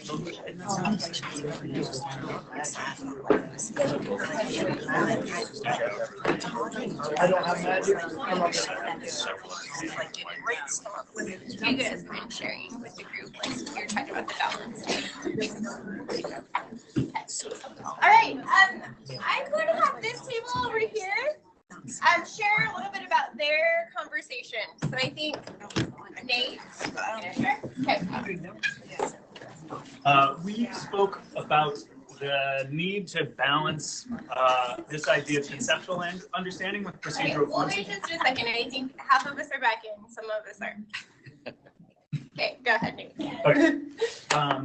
Our group talked about the need to balance this idea of conceptual understanding with procedural fluency and how both kind of have their place. In this regard, the standard algorithm is kind of ineffective if it's the only way that students are taught mathematics. Ricky mentioned in his experience that there's these like little tricks or rules that he was told to do, but it always bugged him because it's just random and like he didn't understand the concepts below it. But when it got to the point where he was able to understand why that magic zero gets randomly thrown in, it's like, oh, we just, now we're not talking about the ones place anymore. We're talking about the tens place because we moved over and what we're multiplying. Now this makes more sense. And so then we also connected that conversation to music and how there's some parallels in just this kind of road experience with learning to be whatever kind of music pursuit you have versus a more creative and conceptual understanding of what's going on that builds this foundation to be more procedurally fluent once you understand the concepts. All right. I love many things that came out in that conversation. So partly that conceptual and procedural both need to be there. It doesn't mean we never use a standard algorithm, but knowing that, and I think, your name, Mary? Oh, it is. Mary had said this at the beginning when we were looking at the standard. She said, I think that it's backwards. I want kids to have experience with those models prior to having the procedure. So I think that's one component that can come out. Another thing is looking at the standards. This fourth grade standard was very explicit about area models and arrays and all of these different types of strategies. There's a fifth grade standard that expects students to use the standard algorithm. But I think sometimes we have fourth grade teachers teaching the standard algorithm without that foundational knowledge, and fifth grade teachers jumping into the standard algorithm without drawing upon that background knowledge from all of the other strategies. So there really needs to be this progression and understanding how the standards work together and when different strategies are appropriate for the different grade levels and age groups, but then also letting students have the experience to get there on their own. And there are many students who could eventually come up with that standard algorithm, or as a class through the discussion and the discourse, could come up with that as a strategy after they have understood all of these other strategies. And if we just directly tell them that algorithm, we take away the opportunity for them to come up with it on their own. Okay, and we're just going to watch maybe about 5 minutes of this other video. And this is a 3rd grade classroom that has a different approach to reasoning about multiplication and division. And we'll just watch part of it to kind of get a little taste of another way that instruction could look in mathematics.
We'll go ahead and stop there.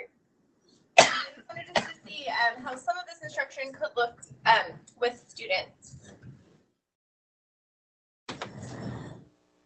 Okay. So thinking about the experience we had with the 25 times 12 problems, the videos we just watched, these are the mathematics teaching practices. They're published in a book called Principles to Actions by NCTM. It came out in 2014, but it's still like any national conference you go to, any local conference we have in Utah, they're the emphasis of math instruction nationwide. And there have been other supplemental resources and books to add on to this book that have come out since then. But for the past 5 years, this has been the message about math instruction across the country. So really focusing on goals, implementing effective tasks, students using multiple representations, discourse or discussion in the classroom, posing purposeful questions, building procedural fluency from conceptual understanding, supporting productive struggle, and then eliciting and using evidence of student thinking. So hopefully we saw some of that in the task we did and as well as in this last video. I want you to think about your LEA, and some of this might be kind of hard to see, but what are students doing in the math classrooms in your LEA? Listening to explanations and taking notes, exploring problems that they're solving collaboratively, using a variety of strategies and representations, learning to use standard algorithms and formulas, introduced to applications after learning content, talking about mathematics with each other, justifying their solutions, learning step-by-step methods, or struggling productively. So just like you to kind of reflect like what's happening in your LEA. All of those, some of those, the ones that are more procedural, the ones that are more conceptual. Have you think about that for a second? And then also thinking about our beliefs, like do we as leaders in our LEAs believe that mathematics should focus on understanding concepts and procedures with problem solving, reasoning, discourse? Do we believe that it's the role of the teacher to engage students in tasks that promote them to problem solve? Do we learn or believe that students should learn math by exploring and solving contextual problems?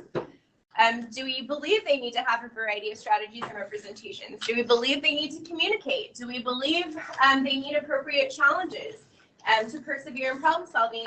And then do we believe that effective teachers support that productive struggle? Can I ask really quick? Yeah. On the last one, like the third question about the contextual mathematical. This one or right here? Yeah, the third belief. Mm-hmm. Like I'm, from the social studies perspective, I'm just thinking about all the different ways social studies issues can bleed into mathematics. Yeah, is that kind of what that is talking about? Absolutely, it could be. It could be a context that's like anything that relates to the real world. It could be social studies. It could be science. It could be grocery shopping. But just things that they can connect to. So sometimes it is appropriate to have numbers without a context. I think the 25 times 12 was an example of that. We had a rich mathematical discussion without a context, right? But some of us started to apply context. Like we had the 25s were quarters of $1, or the 12s were dozens of cookies. So that's saying that there should be context with the problems. And a lot of our standards will say through real world or mathematical problems, saying that sometimes there should be context and sometimes there doesn't need to be. But absolutely, that would mean social studies or any other real world connection. Okay, thanks for asking that. Okay, and the last thing we're going to do is dive into the article. So this is in your packet. It's just a one-page front and back. It was written in December by the NCTM president, Robert Berry.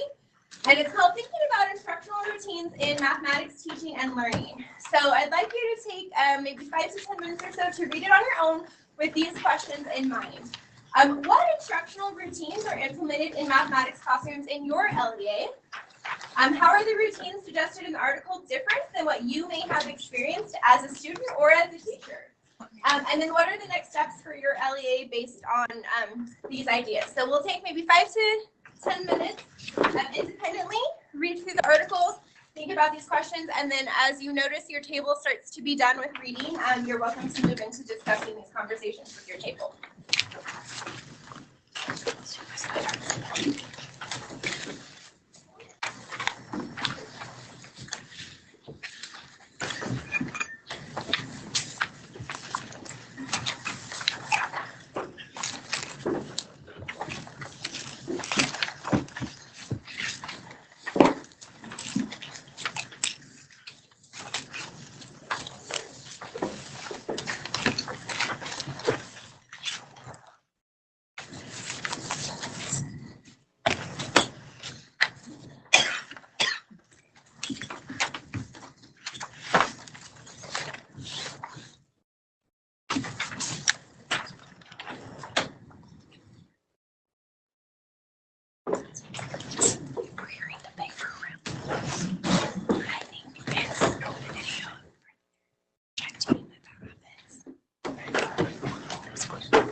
Excuse me, goodness.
Some of us are finishing and some of us are still reading. As you notice, your table is ready. I'll go ahead and just move into a discussion about these questions related to routines in the math classrooms in your LEA. How are these similar or different to what you experienced as a student or a teacher? And then what would some next steps be in your LEA that you would like to take around this? And we'll take a couple minutes to have that conversation. But instructional routines are implemented.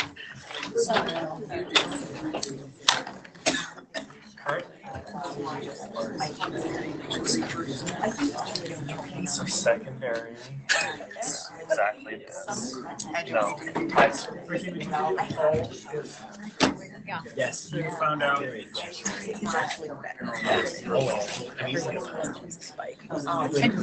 In this specific circumstance, Virginia Falls, if teacher required, or sorry, administrator required science teachers use the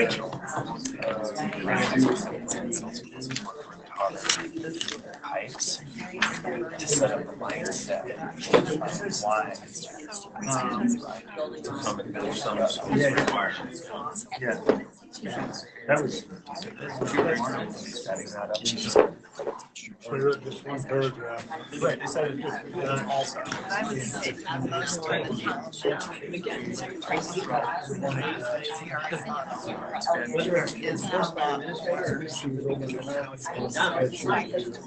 Except it's probably not even IT. I do you watch. Right? Like now we're gonna do this great lab and watch while I put these things together. Now, didn't you see how this happened? This is because of this skills. I'm gonna go. Like stood out to me, is the teacher-centered. So it says, it is teacher-centered instructional routine, the teacher-initiated explanations, and students responses to the teacher, and teacher evaluation, correct? Yeah. It just seems to me, it should have a counterexample. It seems that contemporary education world as a whole, outside of mathematics, is moving towards learner-centered models. It's like students at middle school is the center of classroom are. We see. I was a formula plugger, and I see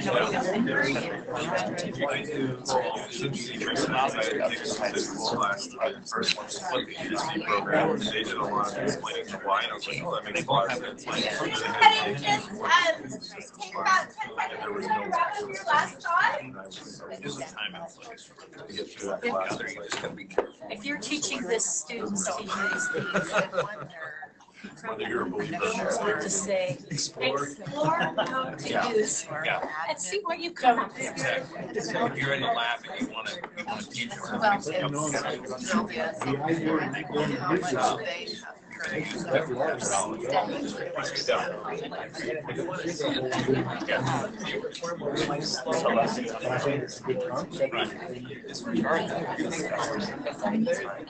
Go ahead and bring the conversation back together.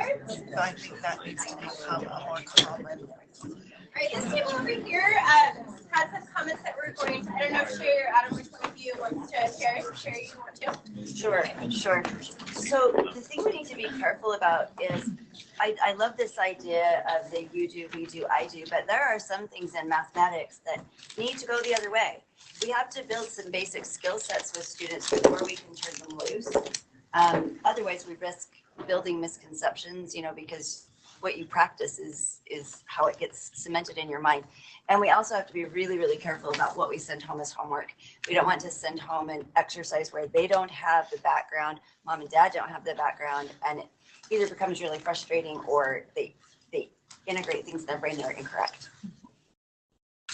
And I've heard of many other tables saying too, like sometimes one strategy is appropriate and sometimes another strategy is appropriate.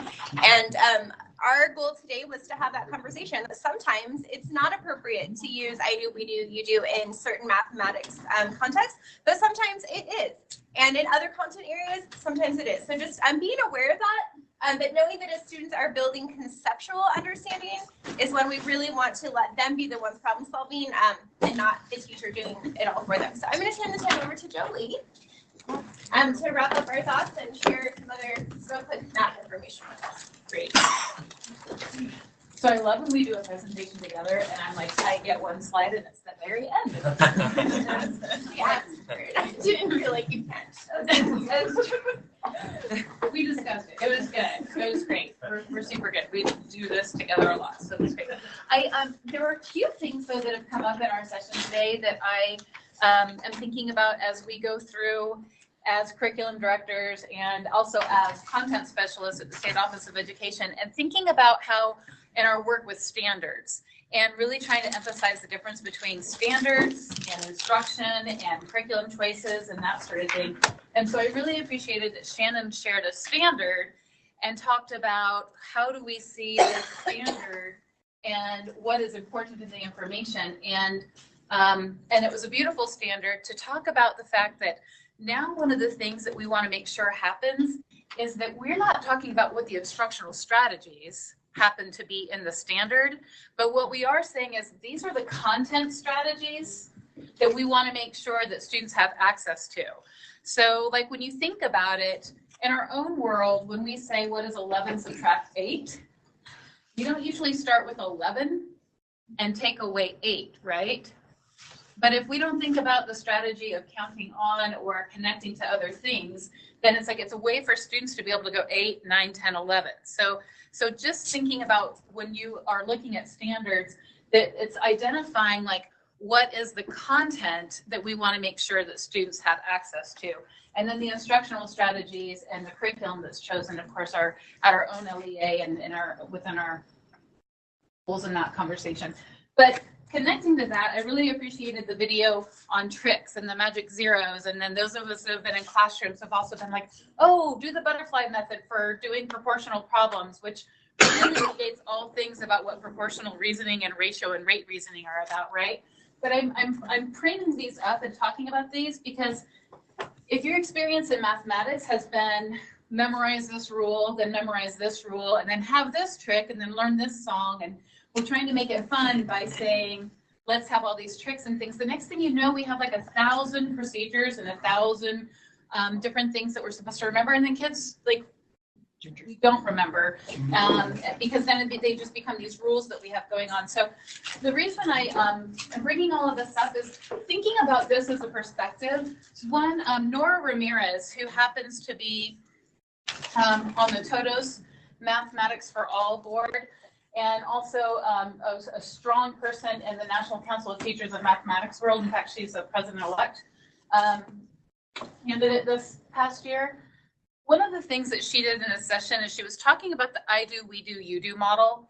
And really her conversation around this has just been so powerful to me that I really want to share this when it comes to mathematics and when it comes to initial instruction. As I get ready to say this, I want to emphasize this because I'm going to be done after I do this slide right here, is that when students are struggling and have had multiple opportunities, there definitely are times where you want to hone in on an area where they're struggling, and then being explicit with I do, we do, you do can be more powerful because of honing in on a particular place that they have.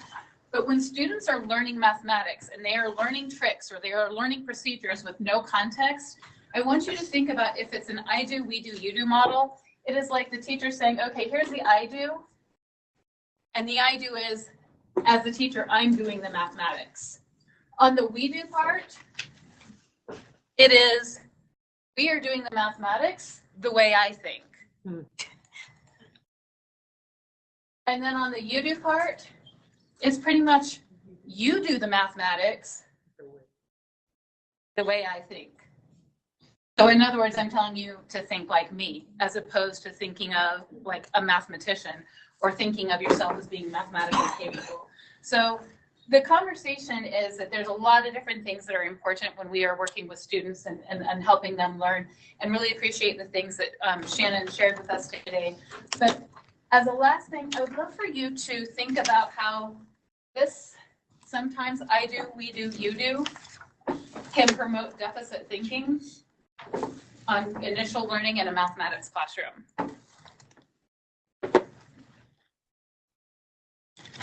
And then if you'll share with a partner and how that can promote deficit thinking in a classroom, that would be great.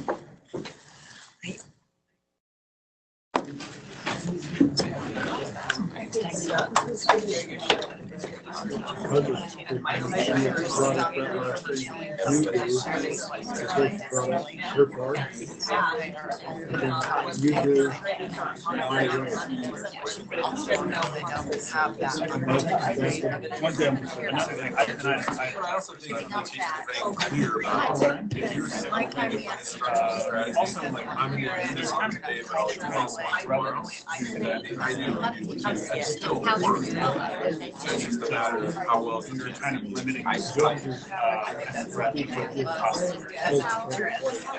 teacher. It's only one I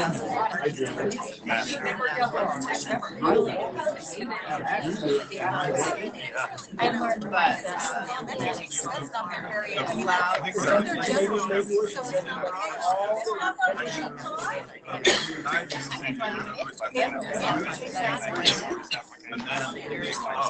that lets them get their own thinking going, that lets them.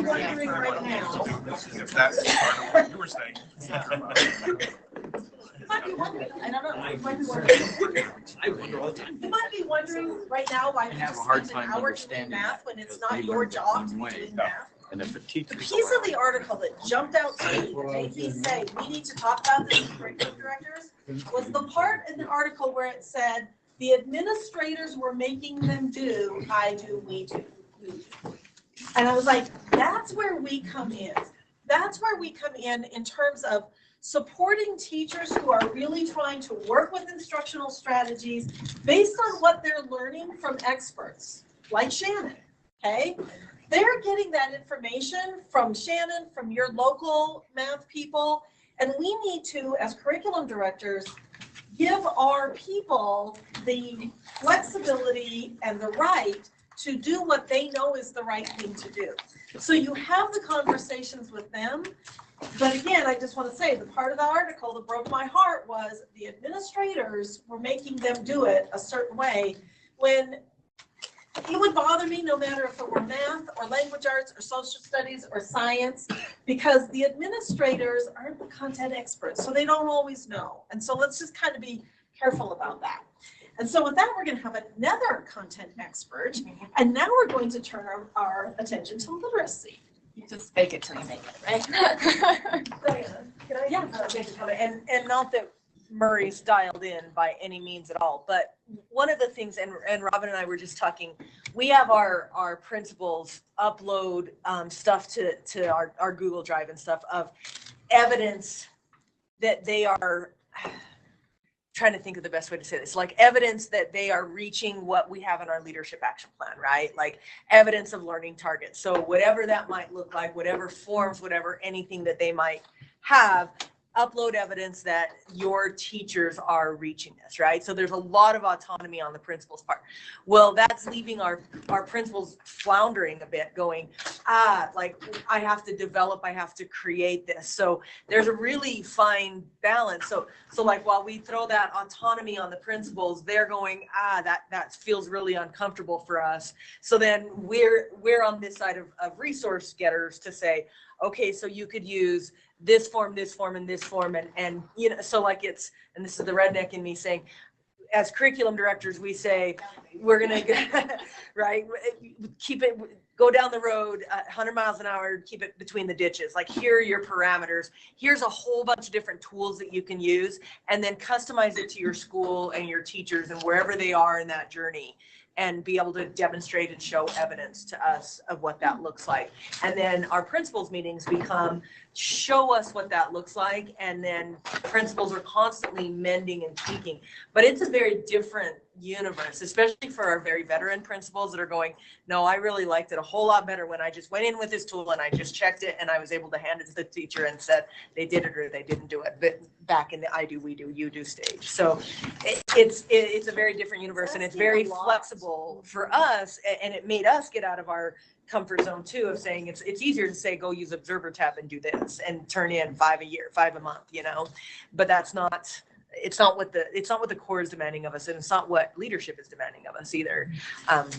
Anyway, That's a great point. We use the language around here a lot of having guardrails. And the tricky part is, where are the guardrails? Yeah. Because if they're too close together, then you're restricting everything way too much. If they're too far apart, then people flounder. So it's finding that perfect place where you're respecting the professionalism of the people who work in your LEA, while at the same time providing guidance for them so that they can do it right for the sake of kids. Well, and you think of it as your principals are your class, and you give them the scaffolding that they need, and there are other principals that love that flexibility and love that creativity, and there's others that are going, so you give them that scaffold. And differentiated learning for principals.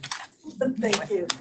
That's going to tie in well in a minute with our conversation. So, Jennifer Thronson, Pre-K-12 Literacy and Library Media Coordinator, here to just discuss with you kind of updates around elementary literacy related to the framework and just kind of all the things that are going on in that space that we want to make sure you're aware of and you have some input into. One of the things that I don't have slides on, but I am going to touch about is our connection to higher ed and starting to have the conversation around teacher preparation and some changes to what that should look like for elementary teachers moving forward. So I'd love just to kind of get you caught up in that conversation, and then we'll be starting to invite LEAs to participate. We joined with the higher eds alone first, because if you've ever tried to engage with different groups, you want to make sure that you start to have that conversation in isolation and then bring people in as needed. But a lot of the conversation was, well, could we partner with LEAs to do this, or could we do this type of piece? And I'm like, well, let's see with the LEAs if that would be a benefit. So we'll definitely be engaging you in some of that work. To kind of start with Elementary literacy implementation, we had some big shifts in legislation last year, so just kind of giving you some updates. We had our initial middle of the year data review yesterday with Amplify, which does the vast majority of our student population for DIBELS.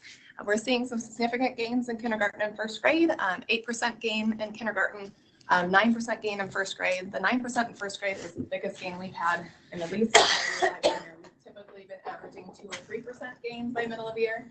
To have 9 tells me what you all are doing with your literacy plans might actually be working.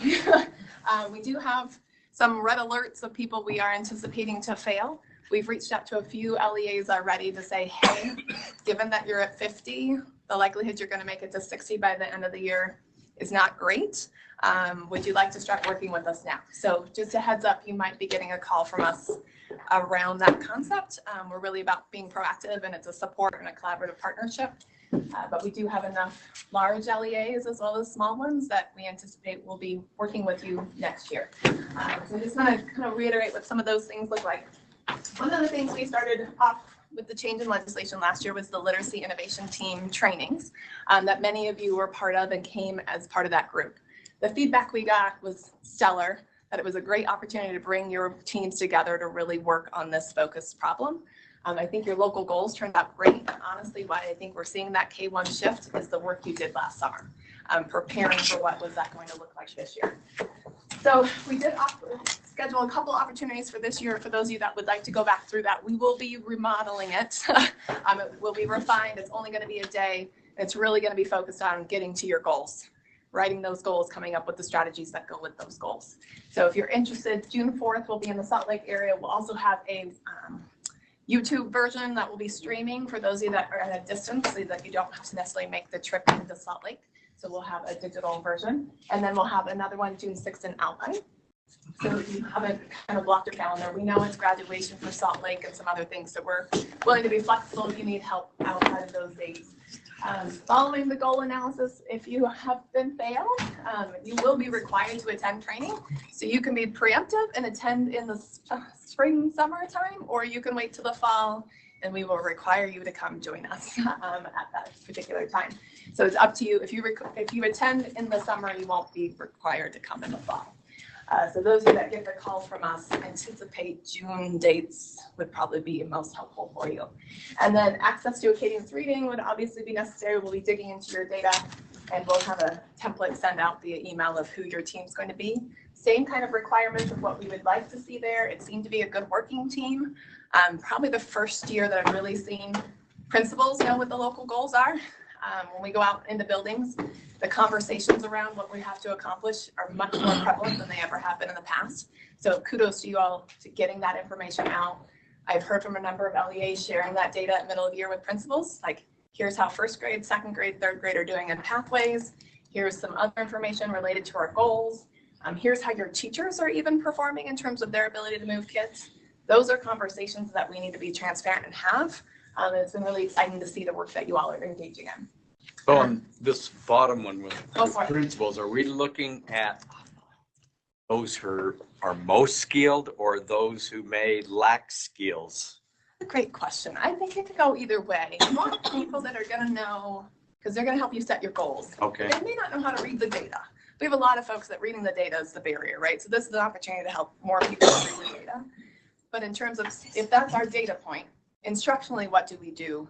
You might want some people that also know literacy in your team. So you have great people that can look at data and go, yeah, we are struggling here. Great to identify the problem. But the next step is what do we do to solve that problem? So make sure you have some people that have some knowledge around that. But the more principals you have on the boat, the easier it'll be for that to be the focus, because they'll be part of building the focus rather than being felt like it's being put onto them. The principals that came really benefited from the conversation. Their awareness is much more prevalent than those that don't get to participate. Required team members still kind of this grouping. We want someone from those higher rankings to really lead the work. In the districts we're really seeing lots of improvement in, the superintendent is leading the charge. The superintendent has called the literacy flag and said, hey, we're going to improve in this area, and is leading that work. We see much more substantial gains when superintendents or assistant superintendents are involved in the conversation than when we rely on all of you that are doing the heavy lifting but without that leadership support, it doesn't seem to go as smoothly. So just the suggestions we had from last year, in terms of your team size, we saw when teams were only 2, we had a couple that were like, we have no other people. But generally that 4 or more seemed to be able to facilitate a better discussion and better plans for what you had to come up with. We did have a number of LEAs that submitted their plans and had gone to their board and had to go back to their board. So please be mindful. We are happy to look at your plan. If you say, hey, my board's in 2 days, we will do our work to try and get it done. We'd rather avoid the uncomfortable situation of we turned this in and USBE said we had to change it. So feel free to send it in. We have dates for when it's truly pre-approval, but we're happy to be as doable as we can to get it done for you. If we know you're like, our board is in 3 days, can you review it to make sure we don't have to come back? We will do our best to get that done for you. And then these are just those other potentials, such as yourselves, that might be part of that conversation. Just picking that right team really seems to matter and moving the work forward. For the literacy plans, the dates are changing. So last year they weren't due until October. This year they are currently due August 1st. Having spoken to the literacy directors, they got a little worried about August 1st being doable, not so much from your standpoint, but the board, getting to your boards in time. Most boards don't meet in July. Most of your data is not going to be ready till the middle of June, so it'd be a really quick push. So we are working on amending the rule right now to move that date to August 15th for you to submit your plan to us, and September 1 for you to get to your board, to try and give a little bit more time. We had enough of your literacy directors that said, hey, that's probably going to cause us some problems. So that board rule is going in March to be kind of start the process. We should know in April if that's good to go. So we'll let you know, but currently it is August 1st. And then there's an L missing. Local board approval. I'm demonstrating my Spanish or Italian skills. You do have to have an open public meeting. We have some people who missed that piece and had to, they're like, oh yeah, it's been approved, but it was not in an open public meeting. It was more in the closed door conversation. It has to be out in the public. So just keep that in mind when you're planning those board meetings for fall. This has to be on there, including your budget. Those pieces have to get approved by your board. Okay, so just some things to be aware of to prevent some uncomfortable conversations. And then MOA testing, you guys just finished. You probably have seen some sad or happy faces from your literacy people in your districts around how that went. Looking at the data, we're seeing some good gains in K that we have never seen before. K has been a grade that they come in above the nation, and by middle of year, we fall below, and by end of year, we're way below the nation in terms of like ability of being proficient. This is the first year we actually are on pace to stay above the nation in kindergarten. And I'm going to credit some of that to people bought Heggerty. I don't like to blame it on curriculum, but I'm going to tell you Phonemic Awareness is a gap that we have noticed. And a number of your schools purchased that curriculum over the summer, and it seems to be making a difference. I was at a training this morning with principals, and one of them goes, I made them do Heggerty. They didn't want to do it, but the principal came in, trained them how to do it. The kids were loving it. And the teacher eventually gave in and started doing it. And she came up and said, damn. So she's like, it's working for my kids. So if you're still seeing some gaps in things and what you might need to do, feel free to chat us up and see how we can help. But what you're doing seems to be working in K1. We are flatlined in second grade. We've been flatlined for the 5 years I've been here. One of the things we were at a conference last week that they pointed out is we are stopping phonemic awareness instruction too early, that we need to continue that into second grade. So if you have students in intervention, we would highly recommend adding phonemic awareness to second grade intervention. We're going to do some pilot studies in Wasatch County to see how it works, to add that little layer onto second grade to see if it changes. But from what the research is showing, it seems to, for students, it'll speed up their acquisition of phonics if they have stronger PA. So in the session was David Kilpatrick, who those of you that have seen the white book that we gave out at Lit Training is the author of. And Anita Archer was sitting right in front of us. And I said, Anita, are you redoing phonics for reading based on what Heggerty has found? And she's like, we've been doing research and trying this out. She said, we added Heggerty to phonics for reading, and it accelerated the pace at which the kids acquired phonics. And so she is adding a awareness component to phonics for reading in future iterations. this is how we reflect on research. We try, we go out and see if it works, and we change practice. So even Anita Archer, who's had phonics for reading around for a very long time, is refining that program to add some phonemic awareness into it. I think you'll see that coming about.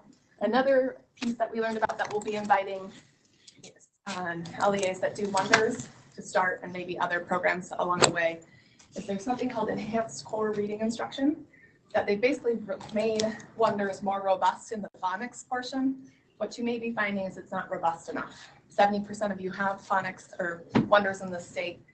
What we're finding is it's not robust enough in the PA and phonics components. So supplementing that with a PA piece and this enhanced core reading instruction. Anita told us about it, and she said she was in a school, 90 kids in first grade needed tier 2 intervention the previous year. They implemented the ECRI is what she calls it, acronyms, right? And they had 3 kids at the end of the next year. To me, that is substantial reason to at least look into it. So we're gonna bring the trainers out and do an overview of it to see which wonders LEAs might be interested. If you're not in a wonders LEA, they do have it for Reading Street, Ready Gen, I think one other core journeys, core programs. And they're working on Reach at this time. So these supports will be built in because none of the core programs seem to be robust enough for kids who really need high quality phonics instruction. So, and since we know the science of reading includes phonics instruction, definitely an area that we'll be looking into and investigating a little more. Dates, your due dates, none of this I think is really on you. System of support. So as we start to look at middle of year data, and you may have noticed this yourselves, most of the people we've called so far said, we already know we're failing. So it's not been a shock, which has been great. It's a much more comfortable conversation to have when we call you and say, hey. Generally what that has proceeded to be, we call the superintendent to let them know that this is potentially going to happen at the end of the year. And then we call the literacy person. As curriculum directors, we haven't been a direct route to you. Our contact has always been straight to the literacy director. So if you need that differently, if you're curious, most of our experience has been they work very closely with you, so it hasn't been a deficit. But if you'd like to see that different, please let me know. What we've built around the system of support is we have these things that we'll do each year if your LEA fails. I'm anticipating 20 to 30 LEAs to fail this year. It's a substantial amount that we'll be supporting at the USBE, and we have some options of what that looks like. So as part of that, one, you have to have quarterly data meetings is required, that we will look at your DIBELS data, drill down into it, and see what instructionally might need to change to be able to adjust those outcomes. So we'll do that with your teams 4 times a year. And then we'll have, you have to come to the lit training that we'll have in the fall if you didn't attend summer. Those are the required pieces. And after that, it's really a collaborative partnership. It's about saying what's already going on in your district, getting a pulse on that. We're actually meeting with a school district next week that has potential to fail. And they had a plan that they had submitted to the board about everything they're going to do related to literacy. So it's like, hey, you've done that, so that we already know what you've tried, what you've approached, what you've been doing, and that we don't come with the same dry ideas of what might be helpful. So we'll definitely get a pulse of where you already are, think about your system, what you have available, what resources you have, and really be just more of a mind-centered place of what can we do differently to get better outcomes to help you achieve your goals. So it's really meant to be a partnership. It's not about USBE, at least not in the first year. If you get to 4 years of failure, it'll be a little bit more USBE. But the first year is really just having some different thought partners to come in and support you in the work you've been trying to achieve. We all know that making change is hard and it takes some time, and just sometimes having other people around to kind of help those conversations can be helpful. So in terms of what we'll do in year 1, other than the quarterly meetings and the lit training, that will be really dependent on your LEA and what their needs are. So just kind of keep that in mind. You may not be up this year, but given you have 3 goals that you have to make, sometimes one of those might challenge you. Questions about the system of support? I kind of want to stop for a moment. You're a failing LEA. What question? Just assume you are. That's where I would start from. Assume that you failed this year. Do you feel comfortable that you know what kinds of things you'll be expected to do? And if there's anything you would like to see us offer, we'd be happy to. What did it talk at your table? How confident do you feel that you know what happens if you fail?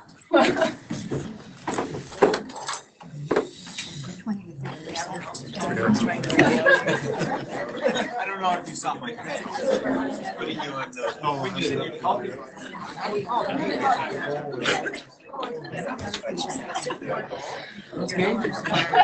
Nice to have Howard. Yes. So I have a question for you guys.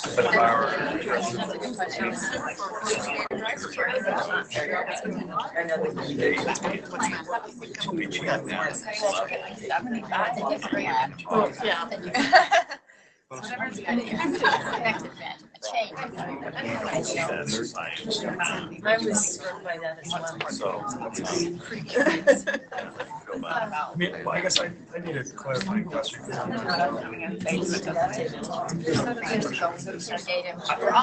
Jennifer talking about LEAs, right? And so Middle of year, just. those plans Oh, are if you're far enough down, it's like not for this one, but right. it's really the practical. Within a literacy frame, within a literacy frame. And it's codified in the. So Trying to make it. so that framework. I know.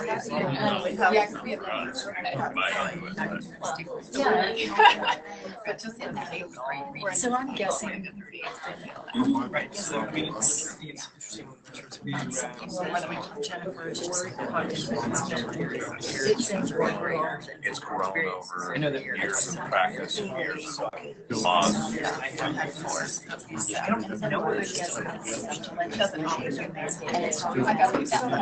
Totally different approach. I just like butchered it.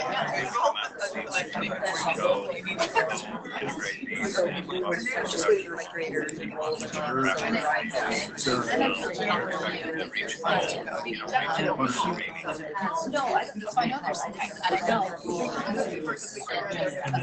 And then they have.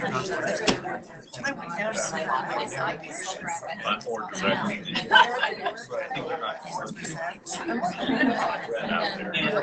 Yes, we don't.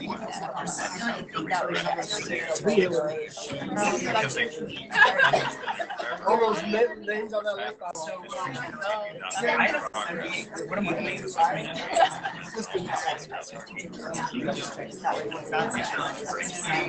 That's not. Make sure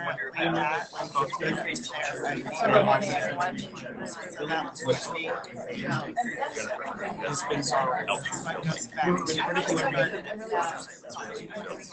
No, I'm telling you. And the whole time. That's what I was thinking. I'm not gonna call them out in front of the group, I am totally.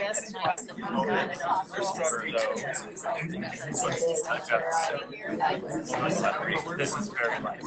Right. If you look at that one, and this one. No, there's certain principles that teaching State one. the national readings and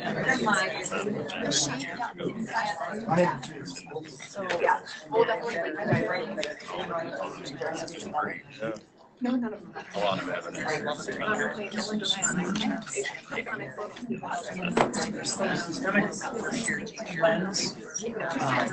Not ready to go. My background's not that. So this is totally a question. No way am I trying to make it good. Literacy foundational for all subjects in a way. With supplemental warrants, this is going to be. And she was like writing. Put him on. Cash. So Laura provided. All the names. Just your. And They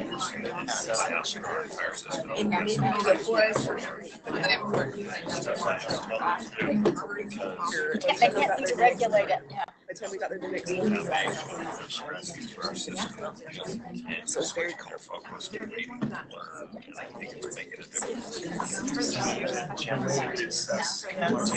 All subjects is becoming more subjects than it was, right? Well, it's a gateway skill. It's a gateway to everything else. Yeah, yes, yes. I heard it. It was. Is prototype. I'll go keep talking. Surprising to me. Don't worry.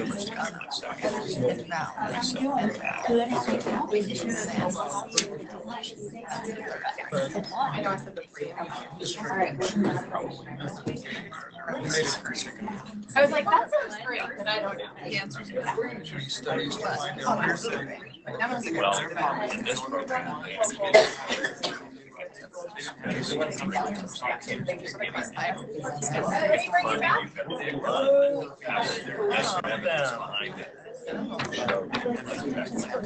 In your handout, you have our proposed draft version. None of this is set in stone. If your LEA says we need this, and we think that's a good idea, then we'll be happy to support you in that. So this is just our initial brainstorms.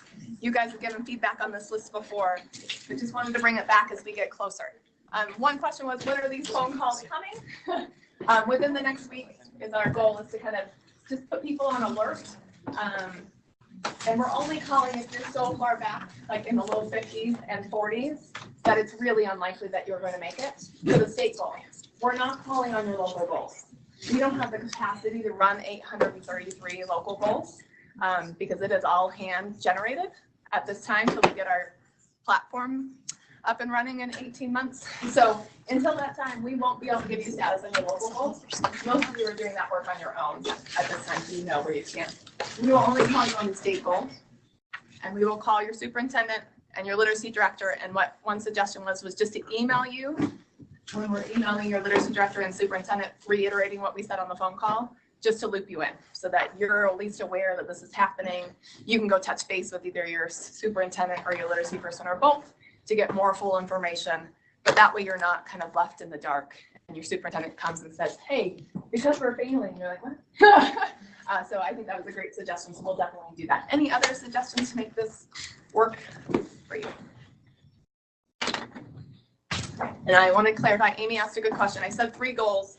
You have at least 3 goals, but only you have to meet the state goal and 1 of your local goals. So it's 2 goals you have to meet of at least 3. Some of you have 5 goals, just depends on the LEA. Most of you stuck to just having 3 goals. One of the pieces on here is a survey of teacher beliefs. So in the PowerPoint, if you click on this link, it gives you this survey, but we gave you basically the printed version of what this looks like. This is one of the tools we might use. What we're finding in places that are underperforming is it's often a teacher belief problem, not necessarily a content knowledge. It's not that we don't know the right things to use in literacy, but we don't think it can, so we scaffold so heavily that they don't have to. So this might be a piece that you want to be able to use, and you might just use it in some schools. So we've had some people already reach out, and we can send you your own link so you have your own survey to be able to use, so we can give you the data. But it's one way to start looking at, is it a teacher beliefs problem, or is it a content knowledge and skills problem? Because in literacy, it's usually potentially a combination of those. That yes, we don't know how to teach this explicitly. And unlike math, we are all about explicit instruction. I do, we do. We are all on that in literacy because you don't learn sounds by staring at the wall going, what sound? I learned it that way as a phonics teacher. I put up the letter E and be like, what sound? Thank you. And I would learn because I didn't know. Theory to leave teacher preparation and not know the letters sounds that they make. We don't want that, but we want to make sure that people have the skills and knowledge that they need. But explicit instruction is definitely a place that we hang our hat on in literacy. When you get to comprehension and the higher level skills, that's where how kids interpret and analyze has more flexibility. But when we're talking about what sound does this letter make, it makes one sound and many sounds. We're going to tell you what those sounds are. Okay, so let me just be clear in the differences there. So you'll see this little survey link at the bottom. That is to the teacher belief survey. If you want to take a look at it, it is grouped into 3 categories. You'll see that on the back of the survey form that we gave you. To help you understand, is it this type of belief issue, is it this type or this type? There's 3 main categories. So we looked at a lot of different surveys. We considered creating our own. And then we came across this one and said, is that it's a good example of all the things that come into it. And it's a well-written survey in terms of survey development. I took a long course on how to develop surveys, and this one does a good job of interchanging how they ask the questions and a lot of those pieces that you want to know.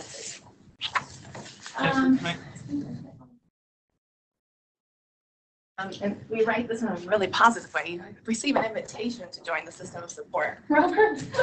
Question about the teacher belief survey. Is it anonymous? I mean, do people, how do you, right? Because I think that if there's any honest survey that is going to be skewed by whether you're looking over my shoulder, yes, this is it. It is completely anonymous. The only thing that really does is timestamps when it was submitted, but it's not going to tell you who sent it in. There's not even an option to type in their name. It's not really about the teacher. It's realizing the culture you have, and if that's a cultural piece, something you have to change in your system. So it's not going to come down. You can then identify the LEA. They identify where. Yeah, so we build a different survey. We copy it and make it just for your LEA, so that we have one just to show you what it looks like, and then let's say Provo wants to use it, we would make a Provo version for them. And they might want to use it by school even. You just make multiple copies and do it by school. Does it matter when you take the survey, like after 5th period? Right. During Christmas break versus the end of the school year when we've been testing for weeks? Yeah, I have a feeling it would. Optimal time. The other thing we kind of just wanted to refresh and bring back to the conversation is the Fluency literacy framework. I think the most questions I've had around it is the recommended time, the 120 minutes that we recommend for literacy. That is meant to be literacy skills. So you could be doing listening, speaking, reading, and writing and social studies during that time. That still counts as literacy experiences. So keep that in mind. A lot of people are like, ooh, how do we get 120 minutes in? It's not just pure literacy, pure wonders. It is, if that's your core program, it is literacy across the content. So maybe we're analyzing art images connected to the Industrial Revolution. Glad we talked about that yesterday. And we're looking at those images and having conversations and reading about the Industrial Revolution and thinking about how those images are portraying what happened during that time. That's literacy. So think about it in more the broader sense in terms of those minutes. The other thing is dual immersion. Dual immersion is its own lovely space. That 120 minutes is going to be shared across literacy in both languages. So it's not 120 minutes in ELA, it's in literacy, whether that's the target language or the English side of the house. Okay, so just a couple clarifying points.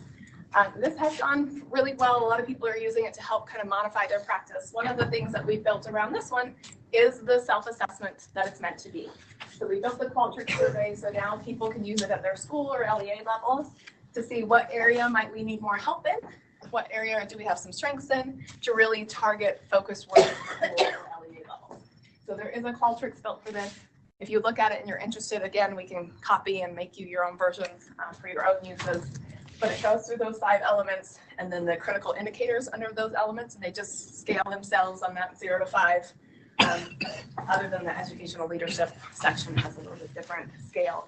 But they'll scale it out and then it'll show you by grouping, like element 2, oh, we're here, but it'll also show you each indicator under that. So it's got a lot of data. We've kind of fine-tuned it to be ready for use. So if you end up being one of the failing LEAs, you might say, well, let's figure out where our stakeholders, our teachers and principals feel we have the most need for improvement, and that might help yield where we go with resources and support. Got access to that? It changed on there. There we go. You have another handout, and this is what I'm going to want your feedback on. So we've been working on, it's great to have a framework, but then once you identify what you're weak in, where should I go? And that was the feedback we got from you all and the literacy directors as well. Okay, we struggle in instruction and intervention, but what are some great resources we can go to?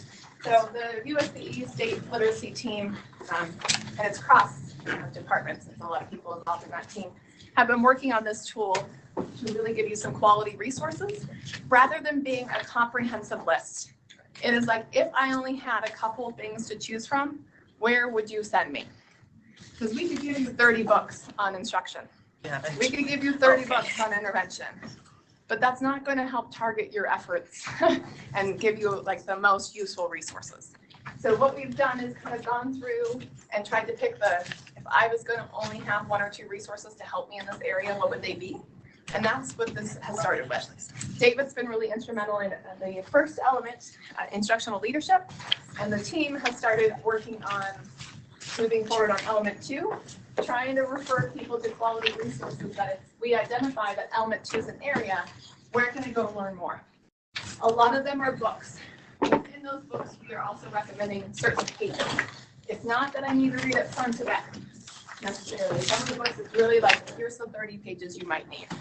Okay. A lot of these books the agency has on hand that you could borrow. I know I have almost all of these if you need one. If you're like, I want to look at it before I go spend $40. There are resources. So let's look at element 2B. So you've got the RTI applications. Those 2 books are great if you're trying to how to improve our core instruction and intervention system. And they're really great resources that lead you down the pathway of developing systems for intervention. But also looking at core instruction and saying, is this a core instruction problem or is this an intervention need? Determining where does the instruction happen. Because a lot of people are like, oh, we have all these kids who need this, and then we run 18 groups through the same thing. Or guess what? I probably could have just done a whole group and maybe reiterated with one of those groups who needs more practice than the rest and been much more effective and efficient. So there's some great resources on here, but what I would like you to kind of look at it from is just starting. So it's not complete. For example, teacher champion one, watching them Teach Like a Champion. Someone brought that up as being maybe a good source for engagement strategies for Part C. This stuff's not done, so I'm not asking you for which resources would you recommend. I'm asking you for, is this helpful and how could it be more helpful? So if you were going to say, okay, we're struggling in element number 2. Our goal was to say, here's some key resources we would lead you to that would be helpful for getting better in areas. Does this get at that? And what would be better? Or how could we make it better to get you what you might actually need? So our literacy directors gave us some feedback a couple weeks ago when we met with them. But as curriculum directors, you're likely to do some of this work as well. And so we wanted to get your feedback. So I want to just give you a few minutes at your tables. If this is going to be the resource library for the framework, how could this be most useful to you? Currently, the pictures link to where you can buy the book. The hyperlink links to where you can buy the book. And we're trying to put just short descriptions on some of them. Would you like more lengthy descriptions? Do you want a description? That kind of thing to help you know a little bit about the books. We didn't do a whole lot of websites, and I'll tell you most of that's because they change so often. It is hard to keep that resource real. The books, all of these would be readily available. We'd have to keep updating on the website pieces. We'll put in websites if we feel like we have to have these, but we have not led a lot towards the free website resources as much as actual books that you can purchase or check out from a local library. Let me give you a few minutes. How could this be more useful to you? What would be, even if it's format or content, whatever kind of feedback you want to give. Talk in your tables and then we'll share out a little bit. We have no input here now, other than that I've read some of these books.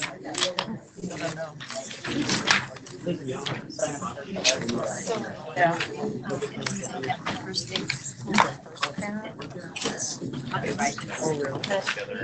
Sure it has to be standards. And yeah.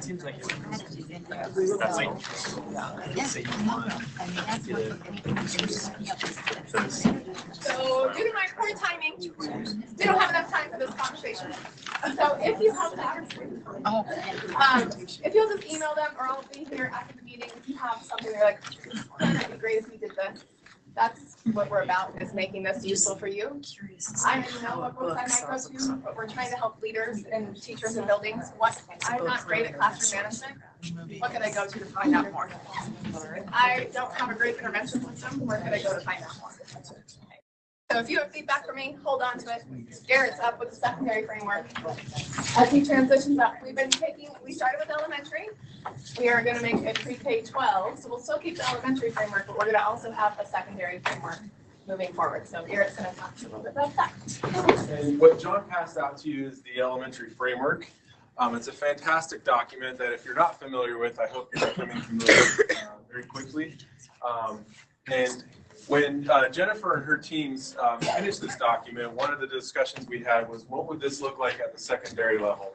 And so I started thinking, if the wheel's not broken, why fix it? When I looked at this document, I thought it was a fantastic document to kind of dovetail off and to generate some ideas of what a literacy framework work would look like at the secondary level. And so currently in very rough draft form, we're revising the elementary framework to fit the needs of the secondary. And so I wanted to show some data points as to why it's important. When we think about the NAEP scores from 2017, and we see that 39% of Utah 8th graders reach proficiency at grade level. Now, going back to the math lesson earlier today, I'm not a mathematician, but we're looking at 2 of 5 students that are equipped once at the 8th grade level for reading. How many of us in this room feel good that 3 students aren't? It's not a good feeling to know that we're not meeting these students' needs. A couple of other data points, and I know we're short on time, so I'll go through these kind of quickly. Here's what ACT regards as these benchmark scores and how they give it their subjects. But when we look at reading statewide, we're looking at 20% are proficient, or excuse me, 37% are proficient. Again, we're still under that 2 out of 5 students. From ACT, which they're taking in the 11th grade, the NAEP scores were at 39%. So we're seeing that, again, roughly 2 out of 5 students are walking out equipped with the reading skills that they need. Now, when we think of reading, we don't want to think English language arts. We want to think reading across the disciplines. In fact, going back to that math lesson, when there was that prompt, I'm thinking, how would I read this properly? How would I write this properly? Thinking in a disciplinary format, because my brain doesn't work in mathematics very well. So that being said, here's some other data points. There's the NAEP scores from 4th grade and 8th grade. Now that's great that we ranked 10th in the nation. That's fantastic. But again, we ranked 10th with 39% being proficient at the 8th grade level. So that not only gives you a state of how things are in Utah, but also nationwide. That being said, here's some data points to consider with the SAGE ELA scores, grades 3 through 11.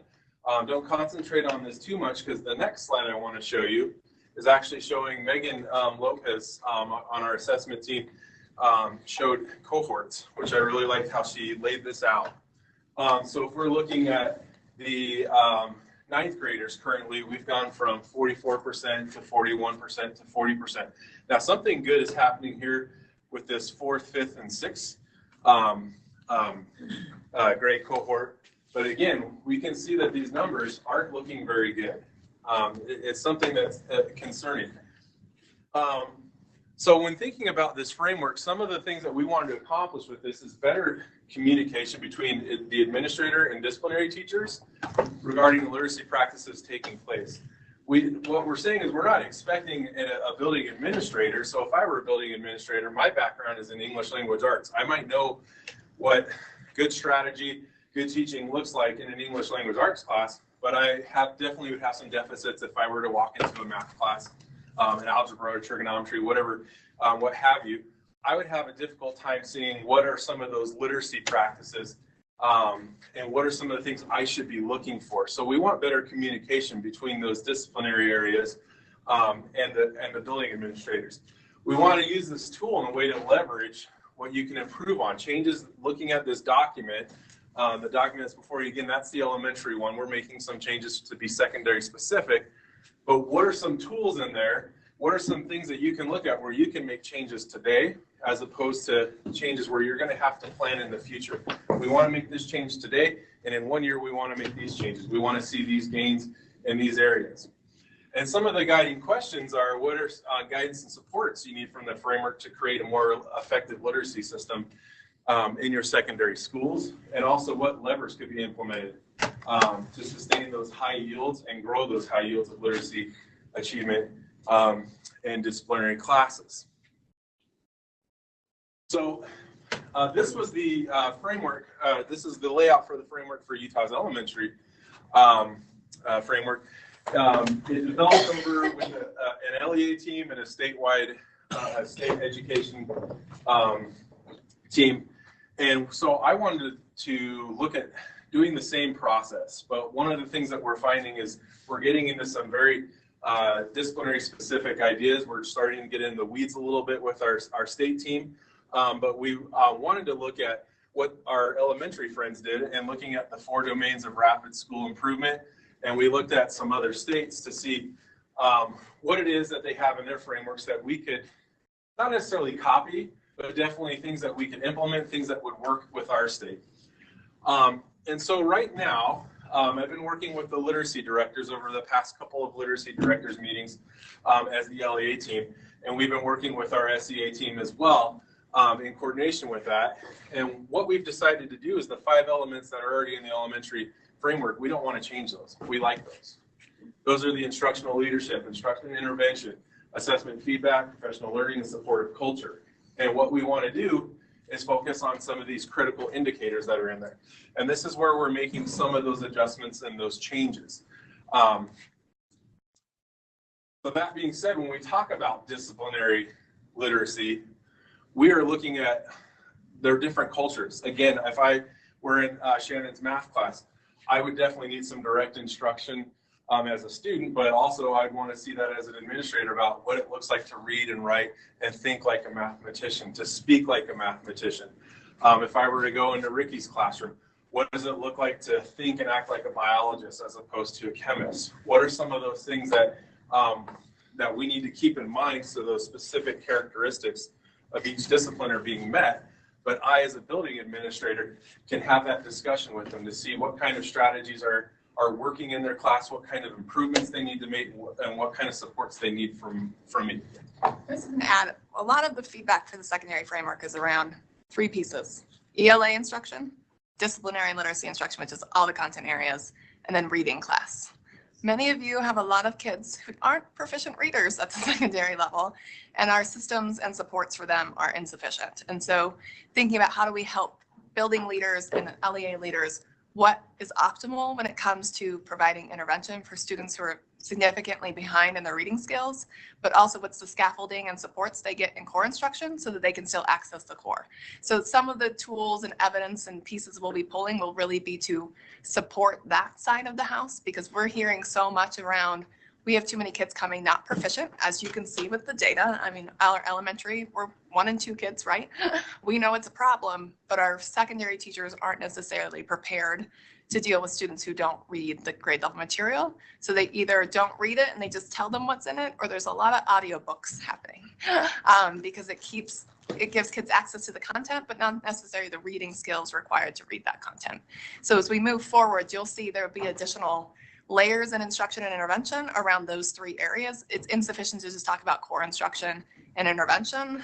Like we have in elementary, we have to think of it in layers when we look at the secondary scape. And so just keep that in mind. We didn't talk so much about the reading side of the house, but it's definitely, I know we've talked about it before, definitely an area of concern for many of you is what do we do with these struggling readers that are adolescents that have made it to 9th grade and they read like a 4th grader? Like, what do we do in that scape?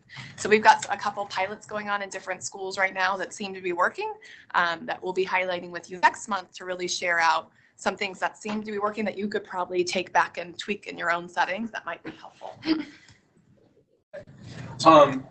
And since we're running right at the end of time, are there any questions that you have regarding some of the things we're trying to set out to do with this secondary framework in coordination with this elementary framework? Sure. I know I just threw a whole bunch at you in like 10 minutes really fast, so if you haven't had a chance to digest it, but think about these 2 questions down here. And when we come back next month, I'm guessing we'll probably be on and talking about this some more, because this is something that is very important. Like Jennifer said, and I can speak from my own experience, and I can speak from experiences when I've gone around the state, is there's a large disconnect when a student does come in with a 4th grade reading level, or a student has some very foundational issues with their reading. And as the secondary teachers look at, they're not sure how to do this. And in some of the smaller school districts, on top of that, the literacy coaches available are limited. And so I've been hearing about a lot of the problems, and now we want to focus on what are some of those solutions for those areas of concern. Maybe we can ask just off the top of your brains for a couple pieces of feedback related to how will this framework, or how could it support the work you're trying to accomplish? We don't want this to be another document that's out there. We want it to be a tool that you could leverage to help lead your schools in changing practice or advancing their practice, refining it to make it a better environment so we get more students capable in the area of literacy. How could a tool like the elementary framework, some of you use that to have some crucial conversations with your principals around what needs to happen in schools. How could we leverage the framework to support you and what you need to happen in secondary settings?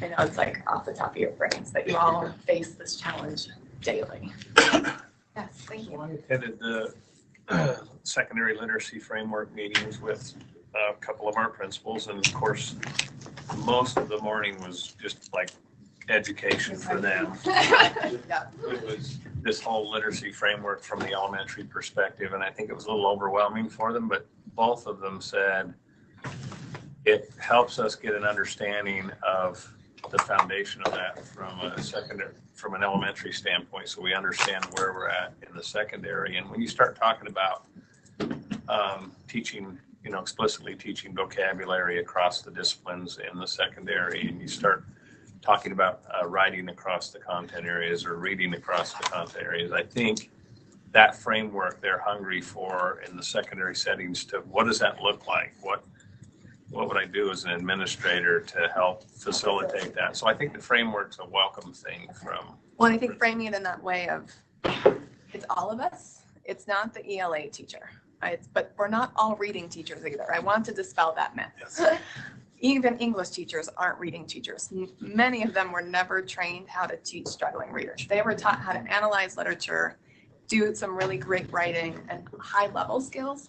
They were taught how to scaffold students who can't read Shakespeare so they can have access to that material and have discussions around it.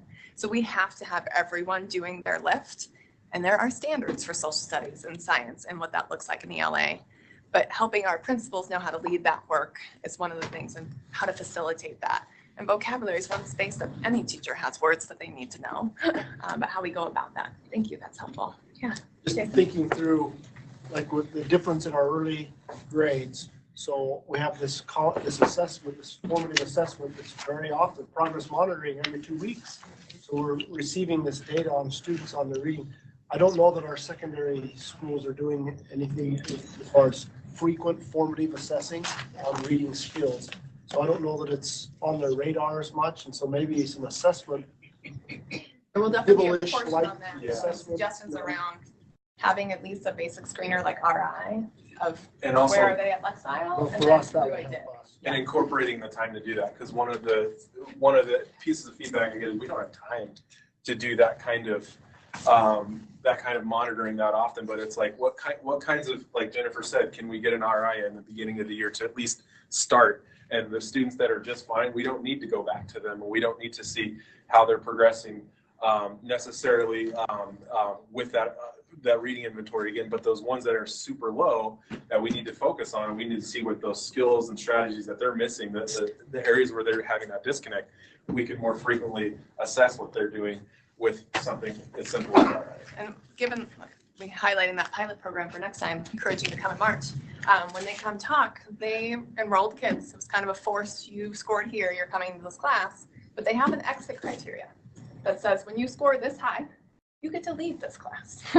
It is not a prison sentence. It's not meant to be a year-round experience. They've had kids, like they're saying this is their favorite class, reading class. If you've ever been in high schools, they don't say that. And given that they now have kids and they've been serving their 9th and 10th graders as a focus, they're pulling 11th grade AP kids into this class because the AP kids are saying, I don't read well enough either. And they're starting to own it because they're seeing that their peers are having success and that they want to have those skills. So if we can create a culture where kids are responsive, especially at the high school level, that they call themselves out, that's what we need. Kids are noticing the gap. That's tremendous in my opinion. I mean, it's a great thing for teachers and administrators to notice, but if students are starting to see it, that's something we want to hear about. All right, we took over our time. I have to give one thing not related. We have keep your dyslexia handbooks and your kindergarten pamphlets upstairs for your LEAs. If someone in your LEA hasn't picked it up yet, we have them upstairs in the teaching and learning office. We'd be happy to show you where those are. We would love to hand them out to you. Dyslexia handbooks are meant to be one per school, so giving those maybe to the building leader to know they're available. pamphlets are meant for your kindergarten roundup time. You get those from us every year. They've been remodeled. They're way cuter and we like them. And then your keep materials for exit are ready if you haven't picked those up as well. So we have a packet. Some of you have boxes. Some of you don't have boxes. Depends on the size of your MBA. But if you haven't had anyone come by in your agency to get those, go upstairs and check and see if we have them. If you would. We're trying not to mail things to make it really complicated and heavy. Thank you. So 3 quick announcements before we go, Jolie.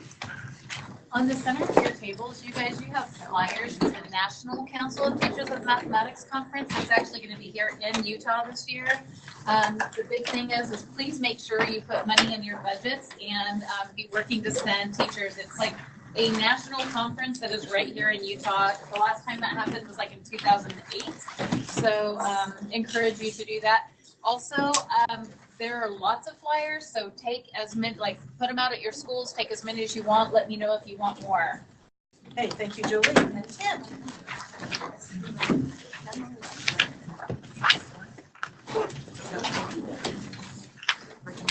All right, I appreciate that. My name is Tim Smith. I'm actually a member of this group, but I usually join via the web. It's a long way down from the great north. So I'm from the Taft County School District, and I have the privilege and pain of I'm the CIO or Technology Director for the school district, and also the CAO or the Curriculum Director for our school district. So that's fun 2 hats to wear. Today I'm representing the host and chair for the state of Utah. And I work with the technology directors throughout the state of Utah. I don't know if you are aware, but there has been a movement over the last 3 years to help with the professional development of our technology directors, to bring them up to speed on how to work more effectively with their educational partners to do their job. And if you look at that framework on that handout that I handed out on the bottom, we have nearly 50 of our technology director type folks around the state who have become what's called CETL certified, certified educational technology leaders. And it's fantastic training. They focus on leadership and vision, on understanding the educational environment, which sometimes our ed tech leaders haven't, you speak a different language than them and they speak a different language than you. So it's helping them to understand that language and then managing the technology and support resources. The reason I'm here today is because we are holding a CTO retreat on April 25th, where we are inviting your tech director from your districts and a curriculum leader, whether that be you or someone else you identify from your school district, to join us for the day to explore how we might more effectively work together as teams in the districts to support you, to support each other really, but it's to support teaching and learning. That's the role of technology and education. So the jobs that you do. So we're going to explore that, try to come away with some key takeaways. If you aren't able to attend, I'm going to ask Diana if I'm going to be sending out a survey. If you'll at least just take a minute and fill out a quick survey, just describing what your relationship, what your interactions are with your technology director in your school district or your technology leaders, and what's working and where you have challenges. Because we're going to spend some time in this retreat trying to listen to you and trying to listen to the other side, figure out where we have what's working, what's not working, and how we can improve. Will they be getting information on this also through Yeah. me? Yeah, I have a meeting with them. I sent registration materials out to all the tech directors across the state. They have that, so. Okay. Thanks, Tim. All right. Thank you. I've sent you curriculum directors emails in the last week or so. There was one sent last Thursday that's really important. It's simply regarding the 90-day review that's happening for the science standards. We have a public hearing happening tonight up north in Box Elder County. There'll be another one in March. First and foremost, we ask that you share this information about the online survey, about these online hearings, as well as public hearings with as many people as possible, administrators, teachers, parents. We have board members that are concerned that parents don't hear this, and I don't have access to parents' email addresses, but generally you and your administrators do. So please get this out. We want as much feedback as possible. The next thing is an email that I sent to you today. This is an amazing opportunity for professional learning. We're trying to build teacher leaders within the state. With the new standards coming out potentially in the next months, and also with standards that have recently come out. There are several of you, especially in the rural areas and charter schools, that feel that you don't have capacity or the support necessary to be able to lead these kind of trainings for your teachers. Even some of our larger districts that have a science specialist feel that their one teacher doesn't have the capacity to hit all their teachers. We're looking at building a team of about 65 science teacher leaders throughout the state and space them regionally throughout. That'll come to this training, that'll get some capacity building so that you can then use them. The hope in this first round is that the USBE will pay, for the most part, for this entire, for the majority of this. We budgeted out, and there'll be a small registration fee for each of the applicants that'll be coming from your districts, that they'll be able to support you. But the rest will be paid by us. The hope is that we'll be able to cost this out and make it something that you can then eventually apply for as either part of your Title IV-A programming or whatever, to be able to help us build the capacity within your specific district. So again, the purpose of this is not to train each of your teachers. With 6-8, there are several times from specifically charter schools or smaller districts that I'd be like, can you come train our teachers? I do not have capacity to go out to every single charter school. And every single rural district as well, but I will do my best. If I can build this team up to 65 this year, and then maybe up to 100, and then maybe up to 200, we will have these people throughout the state that can then come into your charters, your districts, and be able to provide this professional learning regarding these new standards. There are some pretty major shifts we're talking about. What Shannon did today with math is a great example of the same thing we're hoping to see in science. I know what I do. Anyway, so if you have any questions, we obviously don't have time for questions here as a whole, but come talk to me if you have questions. Look at that email, shoot me back an email if you have questions. I want to get as many people as possible in as many areas of the state as possible. Thank you. K-12? K-12, teachers? yeah. Okay. We are looking K-12. All right. Thank you. And I lied, there's one more, Todd? Lastly, we're looking at opening up the application for the Early Intervention Software Program, or what you may know as the K-3 software program, here in the next few weeks, and we would really like your feedback about that process. It sounds like you get a lot of emails and surveys by the sounds of all the announcements. There was one sent on Friday from Melanie Durfee, where we really would like your feedback on that process to make sure it's most beneficial for you and for the program as a whole. So if you have any questions, I'll stick around. And if you can please respond to that survey with your primary contacts who oversee that program within your LEA, and any concerns or questions you have about the process that we're considering. With that, anybody else have anything that they want to say, ask?